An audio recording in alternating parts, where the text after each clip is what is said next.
with his girlfriend. Okay.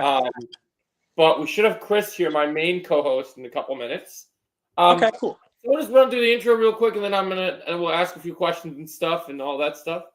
All right. Okay. So, hey, welcome to the chat. We have Jake in the chat who has experienced some. He wasn't going to join us, but he had some internet connection issues, but that's okay. Welcome, Superville Podcast, aka my friend Underground. So I'm joined today with my friend Eric here. Hi there. Welcome to the 12th episode of Legions of Creators. So I started this series, I think, a few months ago, and this series is about bringing content creators who have never met together and creating a sense of unity behind us. Like, we're supporting each other. We might game together. We might just continue to do podcasts together. But it's all about community and getting to know one another, and hitting that with a positive vibe. So, So Eric, I know you've been out of the hospital for a while now, and we've been trying to get you on the show for quite a bit. But then tragically, that accident happened. So tell us about yourself, Eric. What spill the tea? What should we know about Eric? Okay, well, I was born and raised in Montana, lived here my whole life. But yeah, I actually am planning to move out of Montana. So movies have been my passion my entire life. I would say that out of all genres, even though that I do love all genres of movies, since that I feel like that all genres have something interesting to say, but it's just, but yeah, honestly, if I was to scroll through Tubi and Amazon, Netflix, or whichever, my go-to genre definitely is it definitely is gonna lean more towards the horror one. So yeah, that's pretty cool. I know you said you were in the way of making your own kind of films, right? Like you're trying to. Oh yeah. Yeah. So you're trying to be an actor, or are you interested in being a director? I would say, I'm kind of somebody like Mel Gibson, where they do acting, but yet they also do other things too, such as directing or script writing and all that. So yeah. I'm the same way. I was filming my fan film this weekend. I just put out my first look at it today, actually. I just finished editing it and releasing it. So my friend Jake says, I'll bring these up on the screen so we can both see them easily and discuss it as a collaborative experience. My favorite genre of movies is horror. I love horror movies. Yeah. So I think what we're going to do, since we have Eric here, now, normally how the show works is we do a segment of interview, and then we do main timestamp, whatever you want to call it, like structured topics. And I do still have structured topics, but seeing that me and Jake all have something in common, and that is that we all are very big into the media of movies. So when I was probably 19 to 18 to probably about late 20s, I was working in a movie theater and truly in love with the cinema. Jake currently works at the theater. And Jake also has a YouTube channel where he talks about a little bit of everything, but he does always try to give good. He does watch parties and loves to watch movies, makes good reviews for movies. So we're all very passionate in our movie love stage. And so because me and Jake worked in the movie theater, we got a lot of free movies, but we still made reviews and did top 10 lists and all the things that we love about our favorite movies in cinema, right? And so when I was younger, I went to film school. I went and took film classes for video production and stuff, and furthered my training, I guess you would say. So I not only love movies, but I can tell you exactly what makes a good movie, how the camera moves, does it have a good score, does it have good cinematography, would that be a good use of that camera angle? Like all the work that goes into good movies. Oh, and here comes Chris. Hello, Chris. Yeah, welcome, Chris. So we just got started. We were just kind of, let me remove this so it's off the screen real quick. So we were just kind of getting to know Eric a little bit. Eric is very big into movies, and so Eric, I know that you've been, I know you told me that you're really passionate into movies, and I know you've also tragically been out of the hospital and on bed rest. But have you been watching any movies at home or anything that's when you're in your downtime? Yes, I have. But yeah, and so for my podcast that I have called Sit Down by the Fire, and so for the longest time, we actually were just doing interviews with people. I had a lot of the Winnie the Pooh horror movie people on as guests, like Craig Dowsett, who played Winnie the Pooh, and Nikolai Leon, who's Christopher Robin, and I also even had Victor Miller on, who's the creator of Friday the 13th. But me and my team decided that we should expand this to movie reviews as well. And so, yeah, I saw Sinners and I saw Thunderbolts and I also saw the Minecraft movie. And so, yeah. Well, that's wonderful because me and Chris, well, Chris hasn't seen Thunderbolts yet, but you and I can, me and Jake can talk about Thunderbolts. I think me and Chris are very much in agreement that we both really liked Sinners. So yeah, Sinners was really good. Yeah. Oh yeah, that it was. And one of the things that I loved about it is that you guys may or may not agree, but I kind of got from dusk until I kind of got vibes about this is kind of like the modern day from dusk until dawn. I agree with that take. I think that's an accurate take. I said something similar in terms of how the vibe was, and I love that. Yeah, and I also wasn't expecting that Michael B. Jordan, how he played not just one character, but he actually played two. Sometimes when you got a talented actor like that, you can do cool stuff. Oh yeah. So that I love Sinners. To me, even though I had just seen Thunderbolts last weekend, usually people do this in the hyperbolic society we live through. The next movie you usually go see is the next best movie for a week, and then you kind of think about what your favorite movie has been you've seen so far.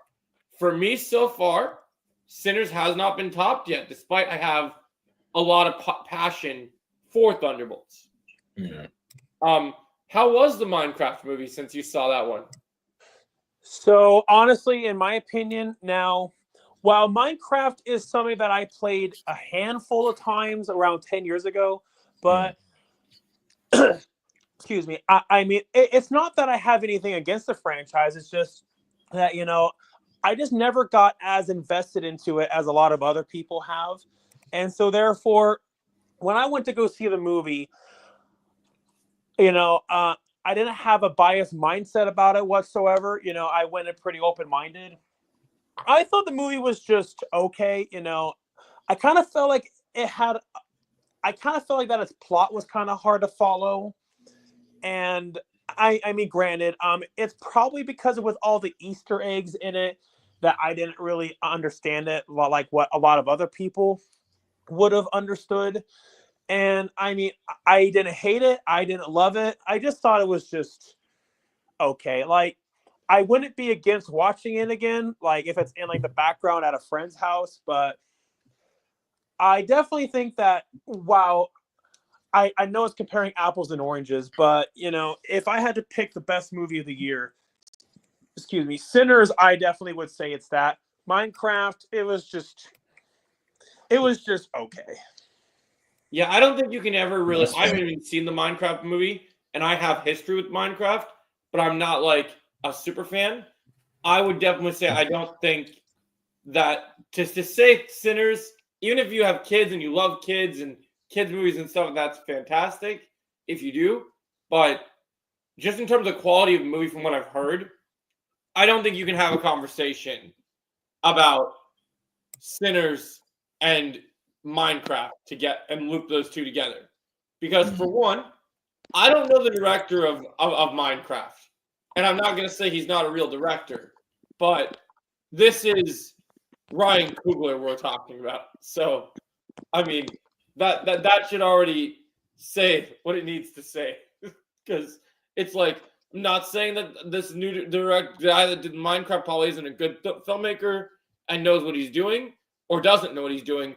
But it's just they're too different to really compare in terms of like what they are. Like Minecraft they know their audience. They know they're making this for kids and the people that love this, the teenagers that love these games or this game. So they know their audience. True. So like if you want to have a conversation about films and best films, not best films of the year, and I still wouldn't say this is a fair comparison because one is from a failing machine of movies that can barely get themselves back on the ground, and the other is a brand new, fresh IP doing some familiar things but different things. Being that, like, I don't even say, even though I would say when you look at the movies you've seen this year, for me it's Sinners then Thunderbolts, but Thunderbolts isn't that far behind because, but that also just shows you that I haven't watched a lot of great things this year. So that could change. But to the credit of the Thunderbolts, for a Marvel movie, I still expect to stand pretty tall by the end of this year because I think it did its job very well and it does enough to make itself different that I think when you go and do your like top 10 at the end of the year, you're still going to find Thunderbolts, at least for me. I'll still remember it pretty high. Like, I think it will still be up there. Maybe not like top 3 because we see a bunch of movies at the end of this year, and if they're all great, then awesome. But you never know. But we have a lot coming out this year. Like, I mean, we're now entering into the summer movie season. We're about to get Mission Impossible and Lilo and Stitch. We're about to get a whole bunch of great stuff. So, I mean, it's hard to say, but like overall, in terms of films and in terms of media, there's different reasons I like Sinners, and there's different reasons I like Thunderbolts. What'd you say, Eric? Oh yeah, certainly so. I mean, it kind of goes back to what I said about when I compared Minecraft and Sinners. Like, both are very different movies, but at the end of the day, they are both movies. I mean, Minecraft, I mean, that had a PG rating, and so therefore, it's definitely targeted more towards for families. While Sinners is rated R, you know, it's geared more towards, you know, an adult market. Yeah, but going with different feelings of things. But you never know. There might be some critic out there that, despite being for kids, was really into Minecraft, and that critic might think it's one of the greatest movies of the year. Like, you know, you never know what you're dealing with. Now, I haven't heard that notion among critics, but I'm just saying that it is possible that someone might have had that feeling. Right. But I do agree with, I think Minecraft, you can't really have that conversation because it's kind of out of the question. Where like, but it's great, you know, that there's the reason that cinema exists is for us to be entertained and to enjoy. And if Minecraft entertained you, cool. I have yet to see it. I'll see it on streaming. Not because I don't think it will be good. Not because I don't think I can get out to the theater. I just have too much going on right now. There's other priorities I have. So I just don't know if I'll make it in time to go check it out. Because the only reason I was going to go watch it was I like Jack Black and Jason Momoa, so I maybe was going to give it a shot, but there's too much going on that I just don't have time to really get out to the cinema. Which is fair. And and you know, and that reminds me of a very big topic like that's going on within the film industry now. It's, you know, back when COVID hit, people, of course, were forced to not go to the theater anymore. And, you know, and people were just watching movies at home. But ever since then, theaters have reopened. And, you know, and nowadays the film industry is trying to get people back to the theater. And while there certainly have been stories of success with that, such as Spider-Man No Way Home and Barbie and Oppenheimer, but there also have been a few misfires, such as Indiana Jones and the Dial of Destiny. And I've talked to some people like in Los Angeles who have said that they're really surprised by the fact that Indiana Jones bombed, considering that is a very well-known IP. Well, here's the thing, right? So Hollywood is Hollywood, and we are in a world where now, granted, you're still going to get people that go and see bad movies regardless of what's going to happen. There are going to be people that, they might not read all the reviews. They might just go see it because they're interested in what actors are in it or the trailer looked good to them, But some people, especially when we're looking at Hollywood, and we're looking at the system and we're looking at the majority, we're looking at all the people that have access to social media, hearing about these movies, seeing reviews, doing all the word of mouth, all the different things that we've studied in the Hollywood system. Some of us have figured out the game that Hollywood is playing.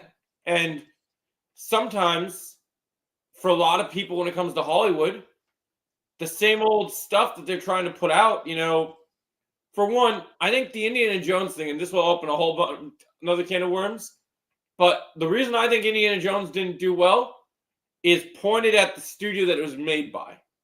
Mm-hmm. I think the reason Indiana Jones didn't do well is because a certain producer's name was slapped onto it that recently ruined another beloved franchise. And that is because the producing credit. Yeah, and I also feel like with the Indiana Jones, it's past its time, man. He's already done 4 films already, and this he's an old man now. He ain't the same spring chicken that he was. So yeah, there's that too. Shit. I'm trying to fix my charger. It's giving me a hard time. Sorry. 1 second, guys. Charger is giving me a pain right now. It keeps disconnecting itself. Oh, okay.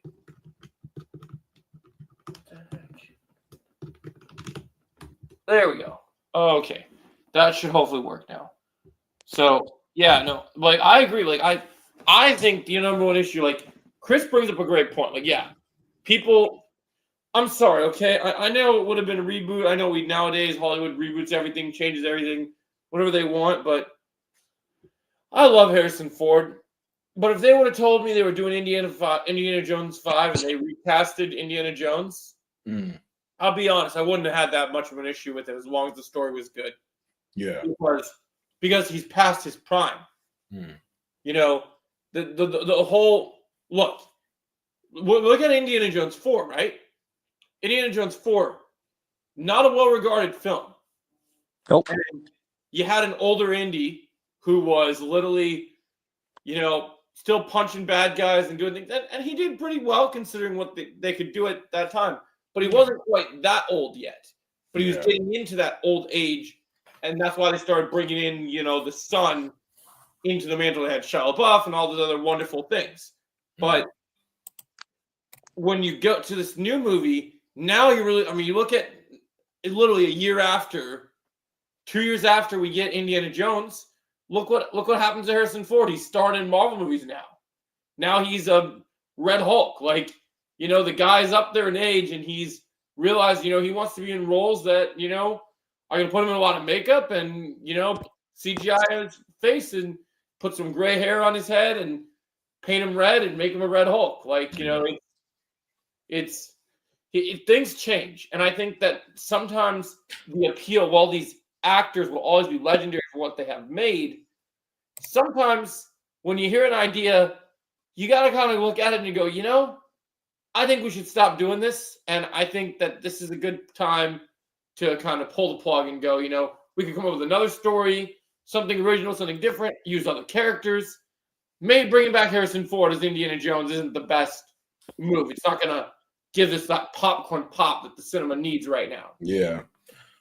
I think that's why I'm kind of glad that they focused on a new game instead of just trying to make another movie or something. It's you know what I mean?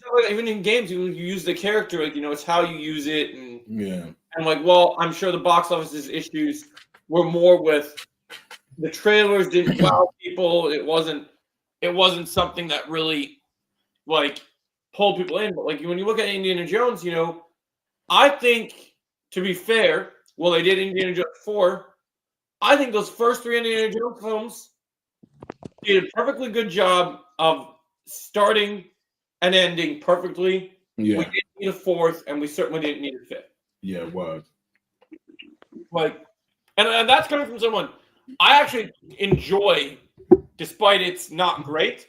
I have fun watching Indiana Jones 4. Like I still can have fun watching Kingdom of the Crystal Skull. But I'm just saying, if you're looking at it from the angle of like business and what should sell, I mean, Indiana Jones. This is the thing I have a problem with that people don't understand. Okay, and I wonder if Harrison Ford actually thought of this himself. Harrison Ford has always preferred playing Indiana Jones to Han Solo, right? Mm. But because Indiana Jones exists in the real world, you can't do stuff like you can do with Han Solo. Yeah, for sure.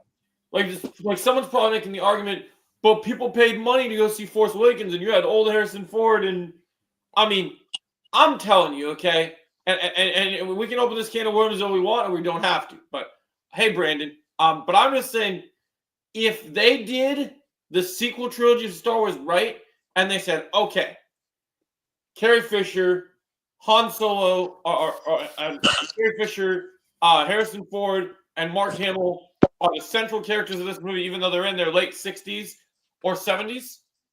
Because of that legacy, because people wanted to see those three together, that movie would have sold well. Yeah. We didn't even need to know what the plots were. Just, hey, here's our original characters. We're continuing their story. That would have sold tickets. Because people wanted that. And I think with Indiana Jones, you don't have that same feeling. No, you know what I really want? Middle-aged indie or old indie. That's not something that people want. Nah, for real. And also, like, why can't? I mean, if anything, they could just go to animation or anything like that. People want to dog on, like, if they wanted to continue to do Indiana Jones movies, and if they want to dog on, like, I know they dog on this actor all the time, and I know he's in everything nowadays. But I was even open to the idea of, like, Chris Pratt putting on the hat and getting the whip and going on an adventure. Like, at that point, I was game for anything. I was even game for his son, like, if Shia LaBeouf wasn't busy, whatever, doing something like that. So it's like, there was multiple avenues you could go. Okay, Brandon said, I finally saw Tales of the Underworld. Okay, Brandon. I'm glad. That's a topic we got to discuss. Has everyone caught up with the latest Star Wars Tales project? Not yet. It will have to be tomorrow for me because I just got caught up with Andor today. Were you busy playing Assassin's Creed? That, and I was catching up with Andor as well. So power. Yeah, to you, I haven't seen it too. Power to you, man. I am glad that I give you all the power in the world that you can make it through that show. I'm done. I just, something in me has changed. I really am, and I know this is hard to believe, and I know we're gonna get other projects that are happening. I've got to my point where, like, people will be like, well, shouldn't you have already been there with the sequel trilogy? But something in Andor just woke me up. And until there was real change at Lucasfilm, I have no desire watching any more projects that are labeled Disney and Lucasfilm. Because I don't see change happening. And like, so yeah, the Andor thing set me off. Yeah, it put me in a dark place and whatever. But it was also a wake-up call to me. For years, after Clone Wars, well, they have Dave Filoni writing all the stories. He can do anything. Good projects can happen. But then he went and worked on The Acolyte, and even though they say he made things better, he let his own character in. He let his own character in Obi-Wan be butchered and not used properly, being the Grand Inquisitor that he created. So, to me, it just, I don't know. I'm just starting to lose faith, Chris. Like, I'm really trying. I tried drinking the Kool-Aid, and it's not working for me. It's like, I have dedicated my channel, to Star Wars for years. Like, I've covered lots of things, but I built it on Star Wars a long time ago. And the thing that hurts, man, is just, it doesn't feel like Star Wars anymore. Yeah. But I agree. To feel that is like I don't think I'll ever feel that as long as I think I felt that a long while ago. To be as fair, long as Disney has this company or has this IP, I can't support it because I just don't think they'll ever do what we want. Yeah, and and as far as my opinion goes about the sequel trilogy, and now look, I do get where people are coming from with a lot of the criticisms for episode 7, like especially how it's just a remake of A New Hope, which I mean it pretty much is. They just change, just a few things here and there, but I will admit though, out of all the movies in the sequel trilogy, in my opinion, The Force Awakens definitely it definitely is the most entertaining out of all of them.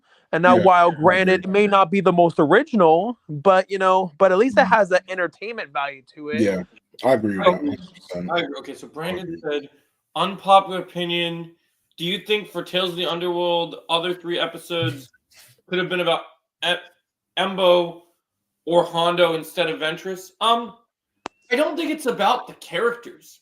It's like you could do it with any characters. I mean, those would have been more interesting characters, but I think the problem is it's about the creative process. The people behind this, they don't care about these characters, and they're not making the right decisions with them. Like, I'm working on a big video. I don't know if it'll be out today. It'll probably be out in a few days, but something that's been on my mind lately is I've really been thinking really hard. I went and rewatched the 2003 Clone Wars, right? Yeah. And I know they they had so many other storylines they had to push. They had to do all the Night Sister stuff and all the crazy stuff. But like moving Ventress to the light side just ruins her character for me. Like I know a lot of people love the bounty hunter angle, and I know people love the Dark Disciple book, but her just being Count Dooku's apprentice was a character we sorely needed. And they pulled her away from that. Just because, like here's the thing. I know she has to die before Revenge of the Sith because I know Anakin has to be the final boss, the final evil that we get, right? Mm-hmm. But if we had this time in Clone Wars or whatever, kill her, keep her dead, and have her die as a true villain, and be satisfied with that arc. Yeah. Because I don't want to spoil it, but part of the reason I'm done with Disney Star Wars is because they've now opened the door. They've opened Pandora's box for every horrible mistake that can ever happen in the universe now, where Star Wars has no more stakes. Because, so do you guys watch The Bad Batch? I haven't, no. So in Bad Batch, because Dave Filoni loves the character, the writers of the book, I actually have Dark Disciple somewhere in my apartment. In the book, Ventress gets a definitive ending. For love, she sacrifices herself for her Jedi partner. And when it happens, the book ends like she's dead, heroic sacrifice, great ending, right? Yeah. Okay. And Filoni, because Kathleen, what do you say, Eric? I was saying that I have not really seen any of the Star Wars shows. I mean, I did see the Obi-Wan show, and I also did see a few episodes of The Mandalorian. Okay. But other than that, with the other Star Wars shows, I am not caught up on it. No, that's okay.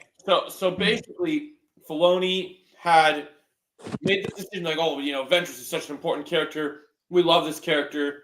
So he chooses to change what happened in the book because both Kathleen Kennedy and Dave Filoni have this problem where lore exists from someone else, but because they don't get to be the end all be all of that lore at the end of it, instead of respecting someone else's lore, they change it to what fits them, what's going to fill their pockets, right? So they change their endings. And Chris, this is not the first time Dave Filoni is guilty of this. Yeah, for sure. and so basically, in Bad Batch, they bring back Ventress. So no explanation. They bring her back, whatever, do their thing. And then there's all these articles from StarWars.com. Oh, don't worry, we're going to explain it. We're going to explain it. It's going to make sense. Like, I thought, well, maybe this is before Dark Disciple happened at one point. Because maybe I'm like, well, they never released that animated, so maybe they changed that whole storyline. And so then they're like, well, it makes sense with the book. So then we get to like the first 5 minutes of Tales, which revolves around Ventress. Yeah. And for us comic Batman fans, here's where it gets messy. We already had the World Between Worlds. And that, to me, I know a lot of people don't like the World Between Worlds. I didn't have a problem with the World Between Worlds because it was like, it didn't ever involve, it involved time travel, and yeah, that could get messy. But there was nothing in Star Wars that said, oh, definitively every single character that we have can now come back from the dead. Yeah. Right? So Star Wars has a Lazarus pit now. Basically. I think the World Between Worlds is kind of like... I'm not even kidding you. Like, in the opening of Tales, yeah, the way Ventress is alive is the Night Sisters have a Lazarus pit. Oh, okay. Right. Yeah, I forgot they could. So now that means Kylo Ren? Oh, yeah. Yeah, you take it.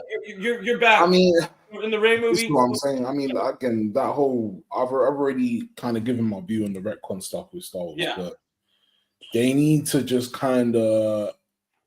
It's time to clean house. New studio. Yeah, like it's time to do, new studio. I don't want this person in that company anymore. Like new characters. Like they can't just keep bringing back characters that don't work. Like there's clearly a reason why these characters don't work. There's no point in bringing them back. What did someone else say? I saw this one interesting.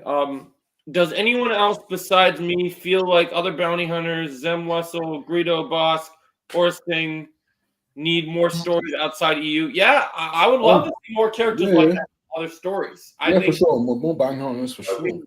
Because we don't get to see too much of. So yeah, I would love to have more stories for those characters. I just don't think Disney are gonna. They don't have the mindset to do it right now. So I just don't. That's the thing. And that's where I'm at. That's where I'm at, and I want to apologize in advance because you guys, especially on my Sunday show, with you, Chris, because I know last week we didn't do it because we had all the stuff leading into May the 4th and stuff. Yeah. But we're going to do it again this week, and you're going to see some topics from me and some opinions coming up pretty soon where it's going to get a little hostile because my childhood's being messed with, and I've been drinking the Kool-Aid for a long time, and I finally woke up. Yeah. Andor changed something in me. It made me wake up. It made me kind of realize, like, all these people that are coping, like, they keep saying, oh, we can trust these people. They're going to make it better. It's going to get better. It's okay. And like, stop coping, bro. No. Just push for change. If we keep eating this garbage, we're going to keep getting garbage. If we go and fight against it, the garbage will vanish. That's the thing that we need to remember. It's because, oh, hold up. I'm going to be seeing Thunderbolts for a third time. We loved it. Oh, that's wonderful. That's amazing. The film is great. The film is great. I think you definitely should go see it for a third time. I would definitely watch it. Also, stay tuned, guys. Tonight, I'll be ranking all post-Endgame movies tonight. So I'll be ranking Phase 4 from every movie that's come out after Endgame. So basically, Far From Home, onward, just straight ranking. I think it's 14 movies, if I remember correctly. Roughly. And that roughly set. I think it's 14. I'll double check, but I'll have to look at it again. But yeah, so I'm looking forward to doing that. I have some interesting takes on that. But so one of the other things I want to talk about to get off the topic of Star Wars, even though I love talking about Star Wars, was how are you guys feeling about? I know the 4th episode of The Last of Us has come out. Hey, Darkside, have you guys watched the newer episode of The Last of Us? I haven't. No, I haven't. I mean, once I saw episode 2, I was like, yeah, well. Yeah. Okay. I stopped after 3. That's why I was trying to see where everyone was at with this show. I don't know if I'm going to continue. We know where it's going in terms of the game anyway. It's not much is going to change from that. Yeah, and I feel like with much not changing, it doesn't feel like it's even like I don't know how continuing to watch it is going to do any favors because there are some new things they're adding. Yeah. Hope Jake gets his internet back up. Yeah, me too, Darkside. I'm hoping it gets better. So, but the other thing I want to talk to you about, you guys see, I got to get a refill on my drink real quick. But when I get back, I was going to ask you guys watched the trailer for GTA 6? Yeah, I've seen the trailer. It's looking real I good. have. We're going to talk about that in a minute. Honestly, you're allowed to enjoy and dislike what you want for any fandom. Yeah. I mean, that's a good take, Brandon.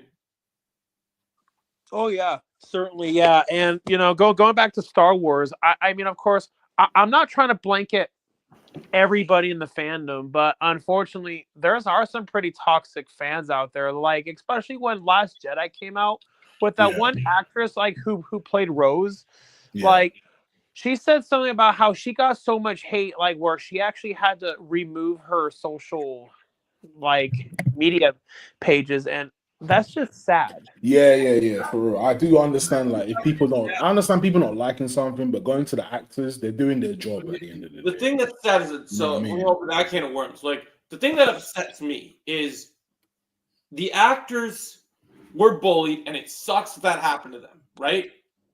But two of the most influential people in that trilogy are now bullying the fans. And they're not bullying the fans that attack them. They're choosing to make it an agenda and generalize that it's everyone's fault. That because I'm wearing a Star Wars shirt, I'm racist. Because I didn't like your character, I'm racist. Even if I didn't make a single video about Rey or Finn or what's her name, Rose, just because I'm a Star Wars fan, I'm racist. So yeah, for sure, I remember that because even the actress in the Acolyte, even she was getting her fair share of it too. And I'm thinking, like, no, like if you talk to the Star Wars fans who are critiquing the show properly, like without any like hesitation, like of mentioning like race and whatever, they're talking about the show and characters. You can't blame the fandom on something that's they're hiding behind race as a cover to to not explain if there is a race thing, from as far as I know, as far as I can tell, I've not met many racist Star Wars fans at all. I don't think I've met any racist Star Wars fans at all. So I've met some, but the problem is the thing that I don't understand is, and I get that because we're in such a divide, because there are the new fans and there are the fans that the older dudes that have been into Star Wars for a long time, right? Yeah. There was always going to be some sort of a divide. Yeah. Because, I mean, yeah, obviously there's going to be people that are getting free tickets from Disney, and Disney's going to do what it does as a company to market things. There are certain people out there that are quote unquote shills. Anything that they get, that they're being paid off to say what Disney wants to hear to make, and then they get to make loads of money and get free shit. And those people are going to exist. That just happens. But I don't like that all these groups are lumped together, right? So it should be Star Wars fans, right? Now it's you've met racist Star Wars fans. That's crazy. Yes, I have. Yeah, they're out there somewhere. But I'll tell you this much, and this is the other reason. The sad thing is, it's not the subject matter of the show that made me stop watching Andor. You know what I've come to realize? Andor fans are the worst fans in the fandom. You think so? The copiism of this show, the things that they're defending of a TV show, is wild to me. I've seen some things on Twitter, and obviously Twitter's a bad place in general, but like I've seen some things that, like, even when I butt heads with the sequel people and like Rey lovers and the people that love Rey and all that stuff sucked, right? Yeah. But these people are evil, and I don't want to keep beating a dead horse, but it really started with the divide over this controversial decision in episode 3. There are some people in this fandom that are sick, and they are sick to the point where they literally are okay with certain subject matter being used and they're okay with it to a point because they think it makes it feel more relatable. Now they're bullying people because we don't like it. Because we're having, it's okay in fiction if a kid gets their hand chopped off or anything. But the second they make anything real or it becomes proper propaganda, we can't have a problem with that. And that's where I drew the line. I feel the biggest problem for Andor Season 2 that makes Star Wars fan base divided opinions. Sure. What do you feel the biggest problem is? I want to hear what you have to say. But yeah, so it's I feel that's where I kind of stand with it is that I've seen some of all these shows have different fans, different generalizations. The Acolyte people are bad. I've seen some things from them. They're very bad. But something with Andor, there's something about that show that it's bad. I found out the biggest problem Andor Season 2 that makes the fan base divided. Oh, he said it twice. Yeah, we're waiting to hear what your thoughts are, Brandon. And you guys have any thoughts about what I said about what I've experienced or anything? Like, have you guys heard about that or not? Or experience? I don't really have much thoughts, to be honest. Yeah. What do you think in general about fandoms getting toxic to the point where we heard back in the day, that actors and actresses were told to kill themselves? Yeah. We were just talking. Me and Eric was just talking about that. Yeah. YouTubers to kill themselves because YouTubers are being told that now too. Yeah, that's sad. It's silly, man. It's silly. Yeah. People have opinions. It is what it is, isn't it? Really and truly. Yeah. Like, I mean, look at I don't know if you guys know this, but big content creator like Star Wars Theory, and I'm not going to defend everything Star Wars Theory does because he definitely has blood in his hands in certain degrees. But one thing I will say is, I noticed that just because he didn't want to cover the show, the Andor fandom is really bullying him because they're like, well, you watch everything else Star Wars and you didn't like the Acolyte, this, blah, blah, but you're like, but at least you watched the Acolyte all the way through, but you're choosing to not watch Andor, and we're not okay with that since you're like, instead of just fan, acting like Star Wars Theory is the spokesperson of I'm sure he's not the only person that didn't watch the Acolyte, so... Well, no, see, that's the thing. Like Andor as well. So, like, he's not the only person that probably stopped watching Andor and whatever. Yeah, their problem with the Acolyte is that what the Acolyte situation was that he watched all of it despite he hated it. Yeah, I mean, I guess it kind of depends, really. But I mean, with Andor, it could have been either or, really. I feel like I feel like there's loads of people that probably stopped watching Andor at a certain point. So, Well, you want to know the thing that makes it upset to me once I started getting out of the Kool-Aid. The moment that I started seeing those articles of Tony Gilroy not liking Star Wars and everything they've done, even though they've made Star Wars projects, there's been some, even when they've been bad Star Wars projects, it still felt like Star Wars, right? You know why I really stopped covering Andor? I'm going to answer that real quick. I'm going to answer my thing, and then I'll answer your thing, Brandon. I stopped watching it because I made an important realization. Even though Andor is a prequel to Rogue One, and I actually quite enjoy Rogue One, Andor is not Star Wars because it was created by someone who does not share Lucas's vision, who does not know the lore that he is telling. Yeah.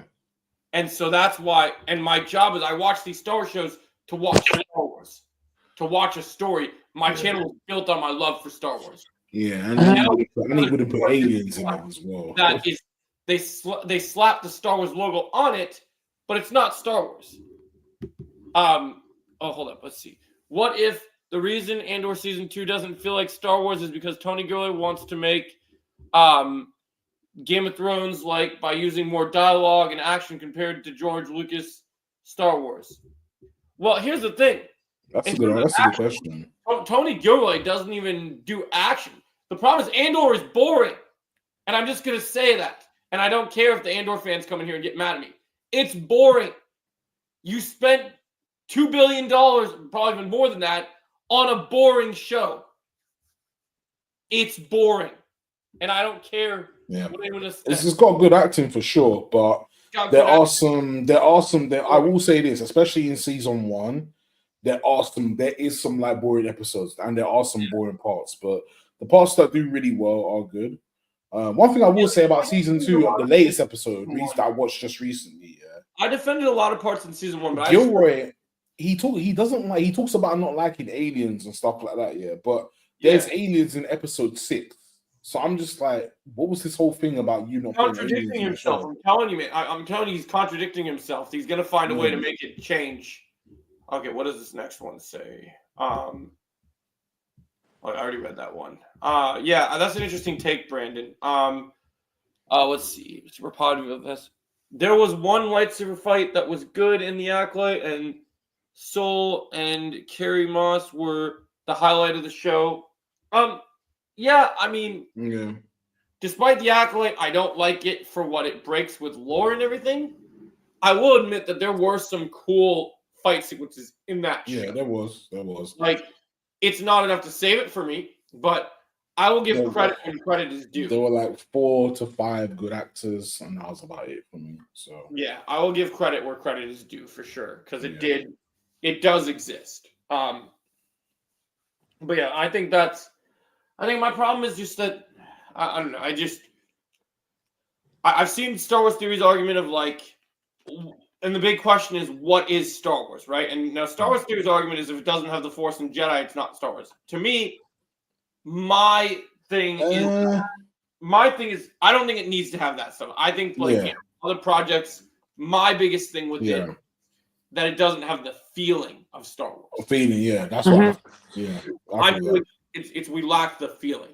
Yeah, because I mean, like, you can have like I said, because I always say, like, if the Rebel stories and Imperial stories are not Star Wars, then like I understand the Force is very important. But yeah, like I'd love to have a conversation with him about that. It's not about, that take is a big L because it alienates. But then I mean, but he's saying that. But then when you look at like there's a lot of comics and books that are based on Rebel stories without the Force, and it's like, well, so what? We just don't count them in the EU. That's why.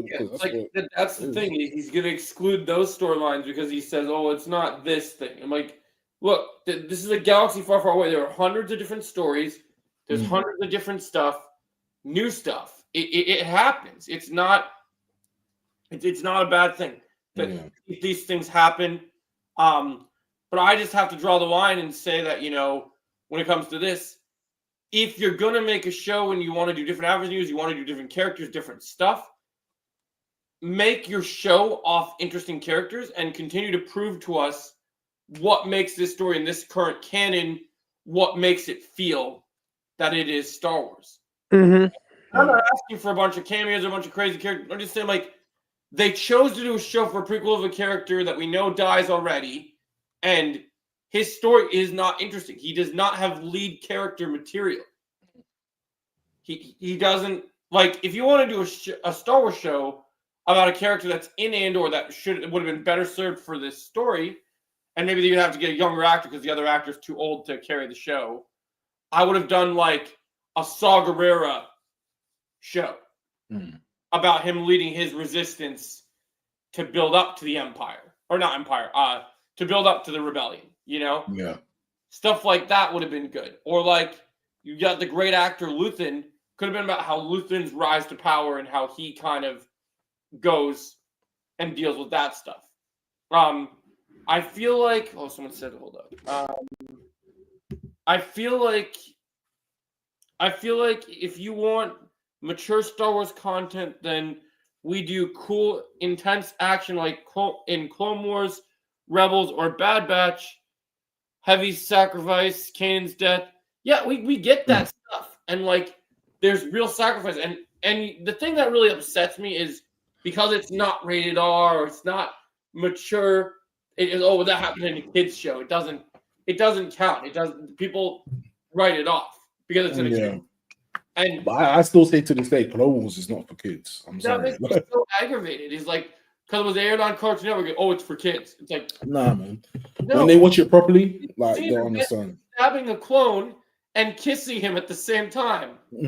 It's not for kids. Yeah. It's not. But yeah, man. It's like it's frustrating because people don't get it. They don't understand. I'm gonna have a lot of videos to do in the next couple of weeks about really just kind of getting my feelings out there and expressing that. I've said I've been like a lot of people. I'll be honest, like I thought that when we were living in the sequels and they ruined Luke and all these other things, I thought that was the worst time we've ever felt Star Wars. But honestly, it's right now because you talk all the damage Obi-Wan and Acolyte has done. One show that wanted to change Star Wars from what it was has fundamentally turned the fans against each other so much. And the sad thing is, if I view Andor as not a Star Wars show, it's a pretty good show. If I take the Star Wars out of it, I could enjoy it. Yeah. But because it's being labeled as Star Wars, I can't watch it. I understand. Because the fact that it has to be addressed as this in this storyline, I'm unable. Yeah. And that's what makes it sad. Is like, I think as a mature storyline, if it was something on Max, I would totally be into this. Like, oh look, we're dealing with these type of politics, and oh this guy's a scumbag. Oh, he's gonna get what's coming to him. It could have been interesting if it was like that. But it's because they put the Star Wars lens on it. It's because Star Wars has now had to add real politics to it, especially in the world we live in now, like illegal aliens and you need a visa to travel this planet. Like, I'm sorry, I can't. When I saw that, I don't know about you, Chris, but I couldn't do it. Yeah, no, I get it. I mean, it's just one of them ones now. Like that upset me more than the actual thing that people are talking about. More than the controversy. My controversy was that they're making real politics in a galaxy far, far away. Yeah. That was where my issues started. There was always politics, but like not how it's transcribed in this show, basically. So yeah, and and especially since that we are watching Star Wars, just so that we can escape like from what we are already dealing with, like in real life. I work at the airport. On my day off, I don't want to be thinking about how Vader's so evil that he wants everybody to make sure that they have visas and passports and their documents need to be up to date. Ooh, that's evil, right? Oh, you don't have a passport.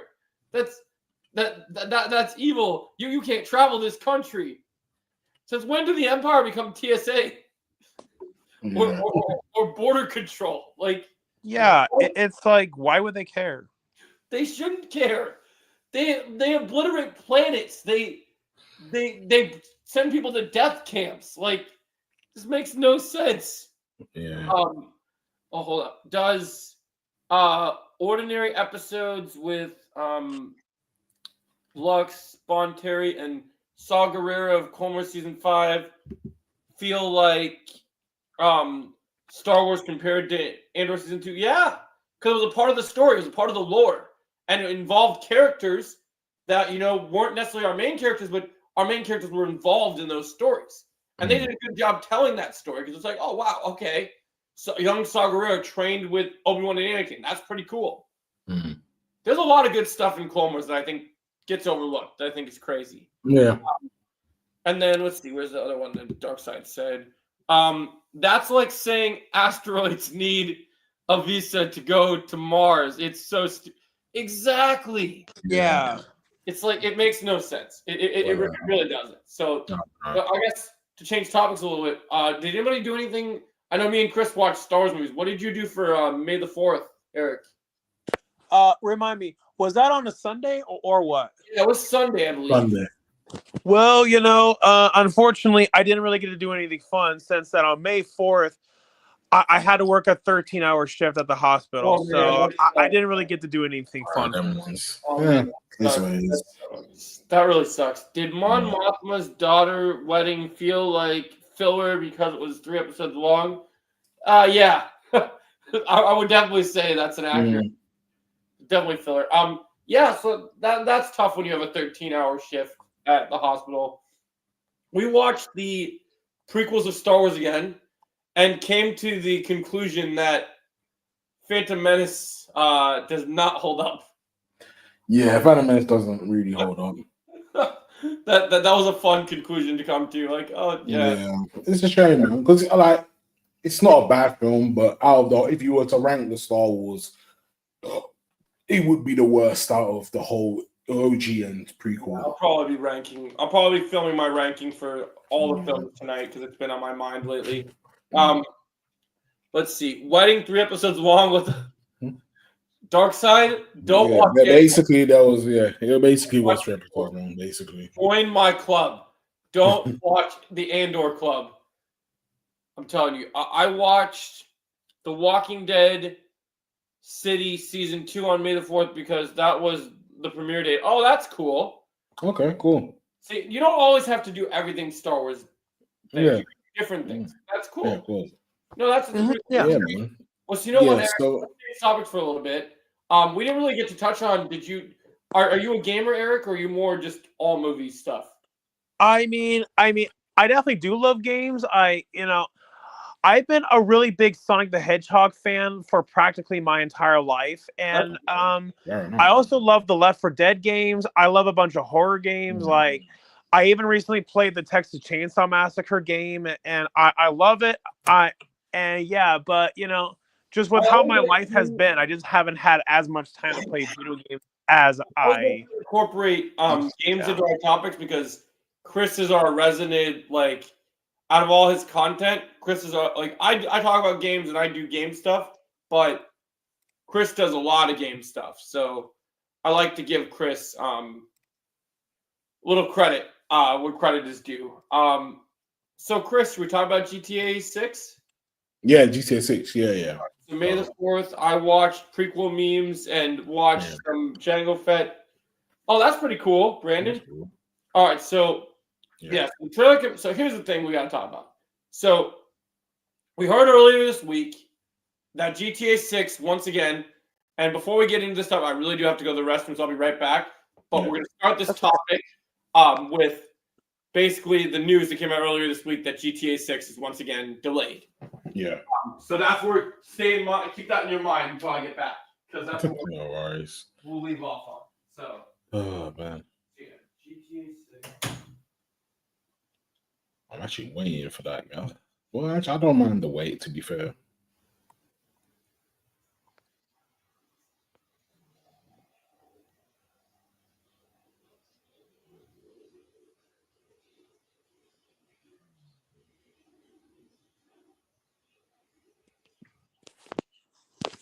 I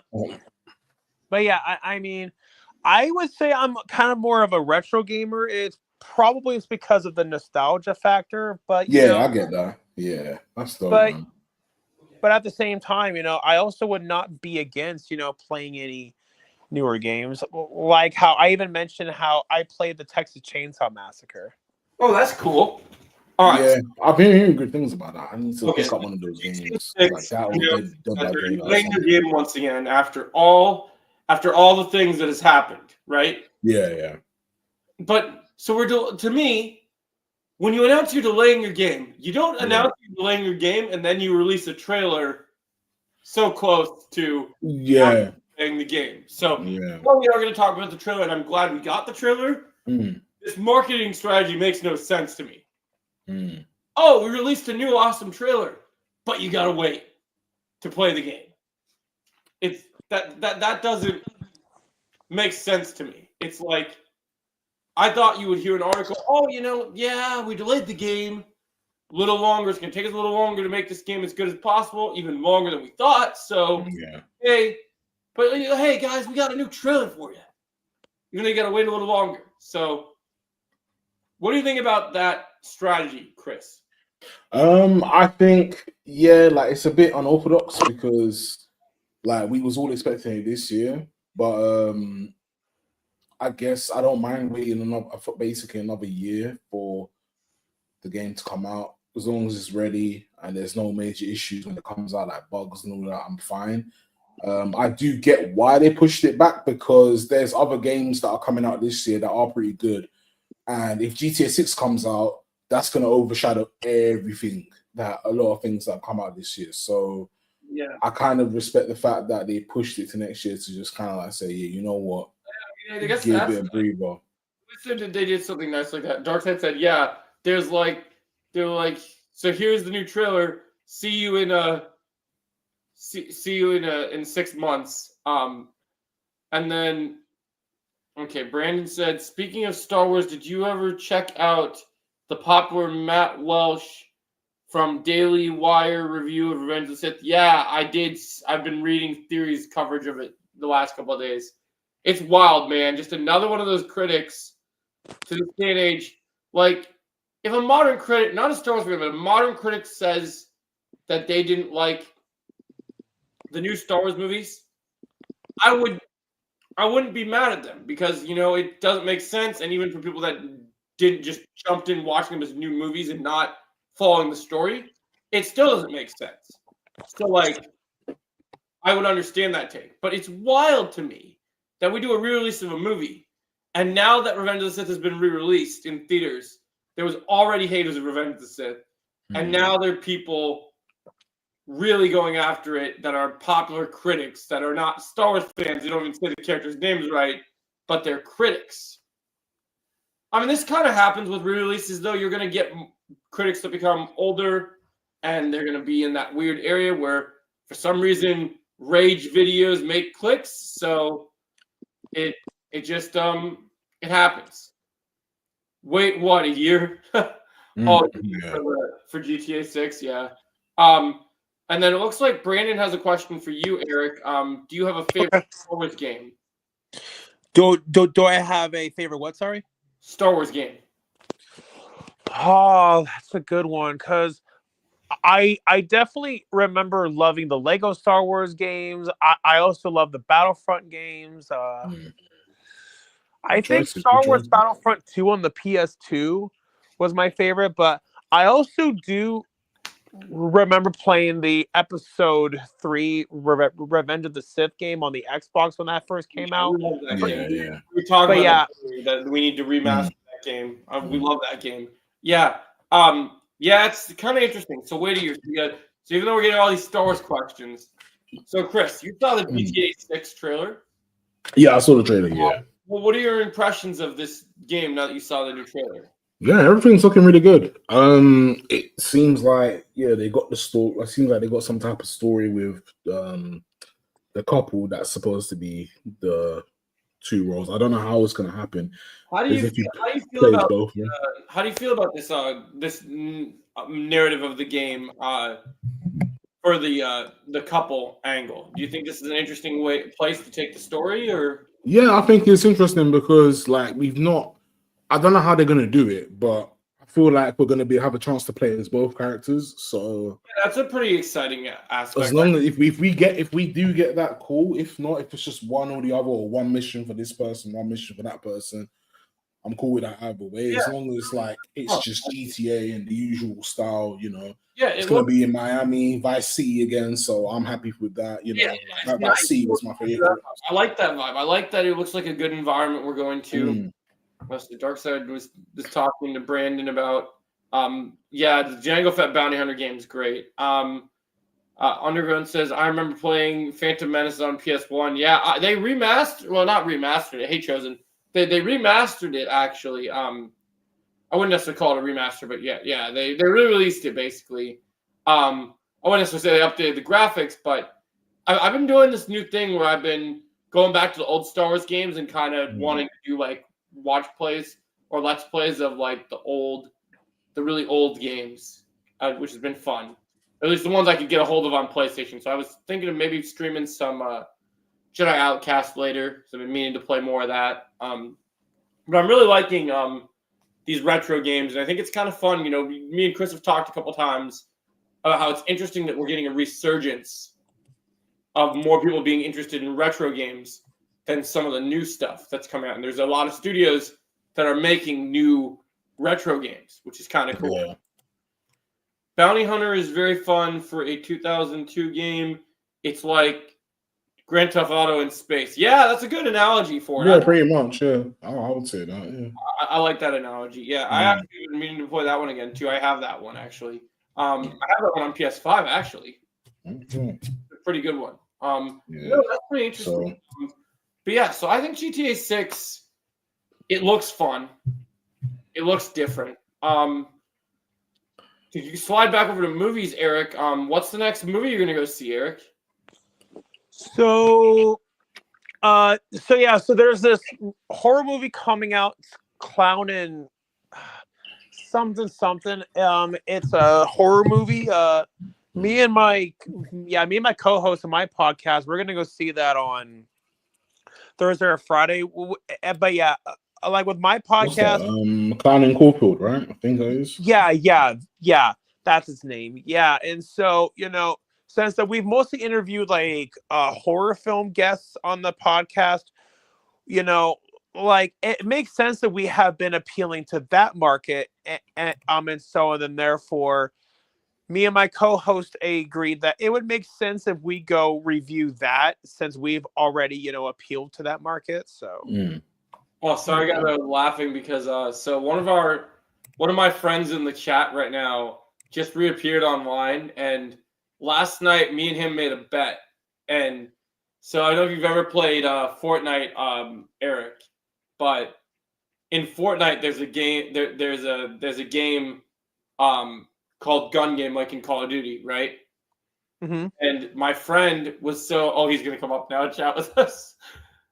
And so my friend Chosen here, which is here in the present, bet me that he thought he could beat me in Gun Game, and if he won, he knows I don't like the Doctor Strange and the Multiverse of Madness movie. So he wanted me to watch it and then make a positive review. But since he lost, he has to rewatch the Obi-Wan show and write a detailed summary of all the positives of the character of Reva. So that's why I was laughing when he popped up in chat. We were asking him if he's watched the show yet. Yeah, I lost that bet. Yeah. To be fair, it was a good. It was a good game. You did put out a good fight, so you were a worthy opponent. I'll give you that. Let's see. Brandon says Star Wars: The Clone Wars was my favorite Star Wars game growing up because of the large scale battles.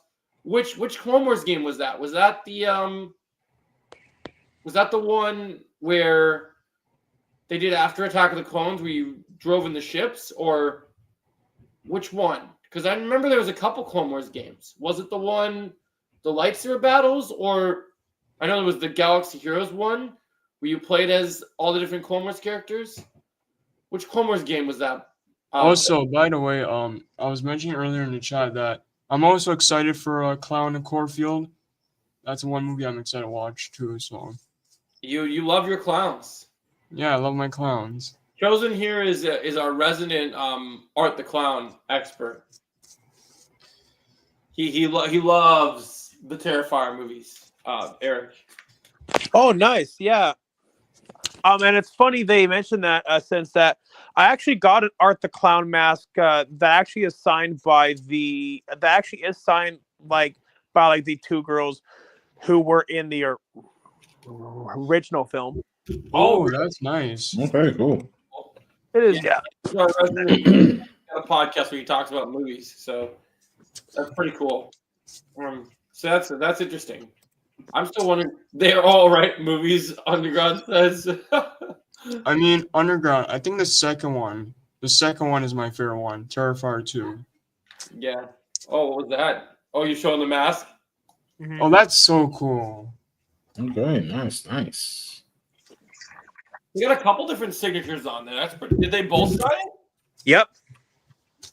That's super cool. They're both great actors. Yeah. You're looking at that. Yeah. So this side is signed by Catherine Corcoran. She was the one who got hung upside down in the original. That death was brutal. Oh yeah, the Lego game was fun, Brandon. I love that Lego game. The Lego game based off the Nate Clone show. I gotta play more of that. It's been a while since I played that one. Yeah, no, that's awesome. Yep. And then this part here is signed by Jenna. That's cool. Canal. That's so cool that you got that. You got the little hat. That's awesome. Oh yeah. Does that keep you up at night when he looks at you? No. That's good. That's good. I don't know if I could have Art the Clown in my room. Yeah. Which I could definitely I could definitely understand why. Are you serious? God. Really, Underground? So he's in Terrifier 4 Underground, is that what you're saying? Underground says Krusty the Clown is confirmed to be in the fourth movie. That's funny. I mean, That- yeah. You guys can be jealous about this. So in 2023, I actually got to meet the actor who plays Jigsaw. Oh, that's pretty cool. Mm, Yep, and he signed this. But that's yeah, pretty cool, bro. but yeah, I'm not gonna lie. Out of all things for him to sign, this was the perfect thing. That's so cool. He signed that. Do you keep that displayed up in your Yep, area most of the time? right there. Yeah. So, like, as a content creator, you do your podcast, and I've seen your channel a little bit, but like what kind of videos do you usually try to use? It just reviews or like? It's movie reviews, interviews, and I also have even done a few short films. I've even done a few feature-length films. I've definitely come a long ways with my feature-length films and my short films because when I first started off, they were pretty amateur. I am not gonna lie. We all have to start out somewhere. Yeah, Exactly. Yeah. sure, for sure. It is all. You can't make an artist overnight. Everyone, even the best director out there, made a pretty amateur film to get started. I mean, look at James Gunn now. Look at where James Gunn was at in the beginning. Mm. Mhm. I mean, it's funny that we're talking about James Gunn's name as someone who's about to make a Superman film. When you look at what he used to be known for, it's kind of funny. It is. Yeah. Do you have a favorite director? Oh man, I'm definitely really a big fan of John Carpenter, and I also am a big fan of Steven Spielberg as well. And I mean to add on what you previously said, I mean Christopher Nolan's first film was like it cost around $7,000, and to when he went from that like to directing the Dark Knight trilogy, which is a multi-million-dollar franchise. Yeah, like I said, we all start somewhere. Exactly. It also that's why I started low budget with my first film I'm working on right now, because you got to start somewhere and see where the interest builds and see what you're good at, and then learn from that experience and build up to your next thing. That is true, Joe. Yeah, That's 100%. very true. 100%.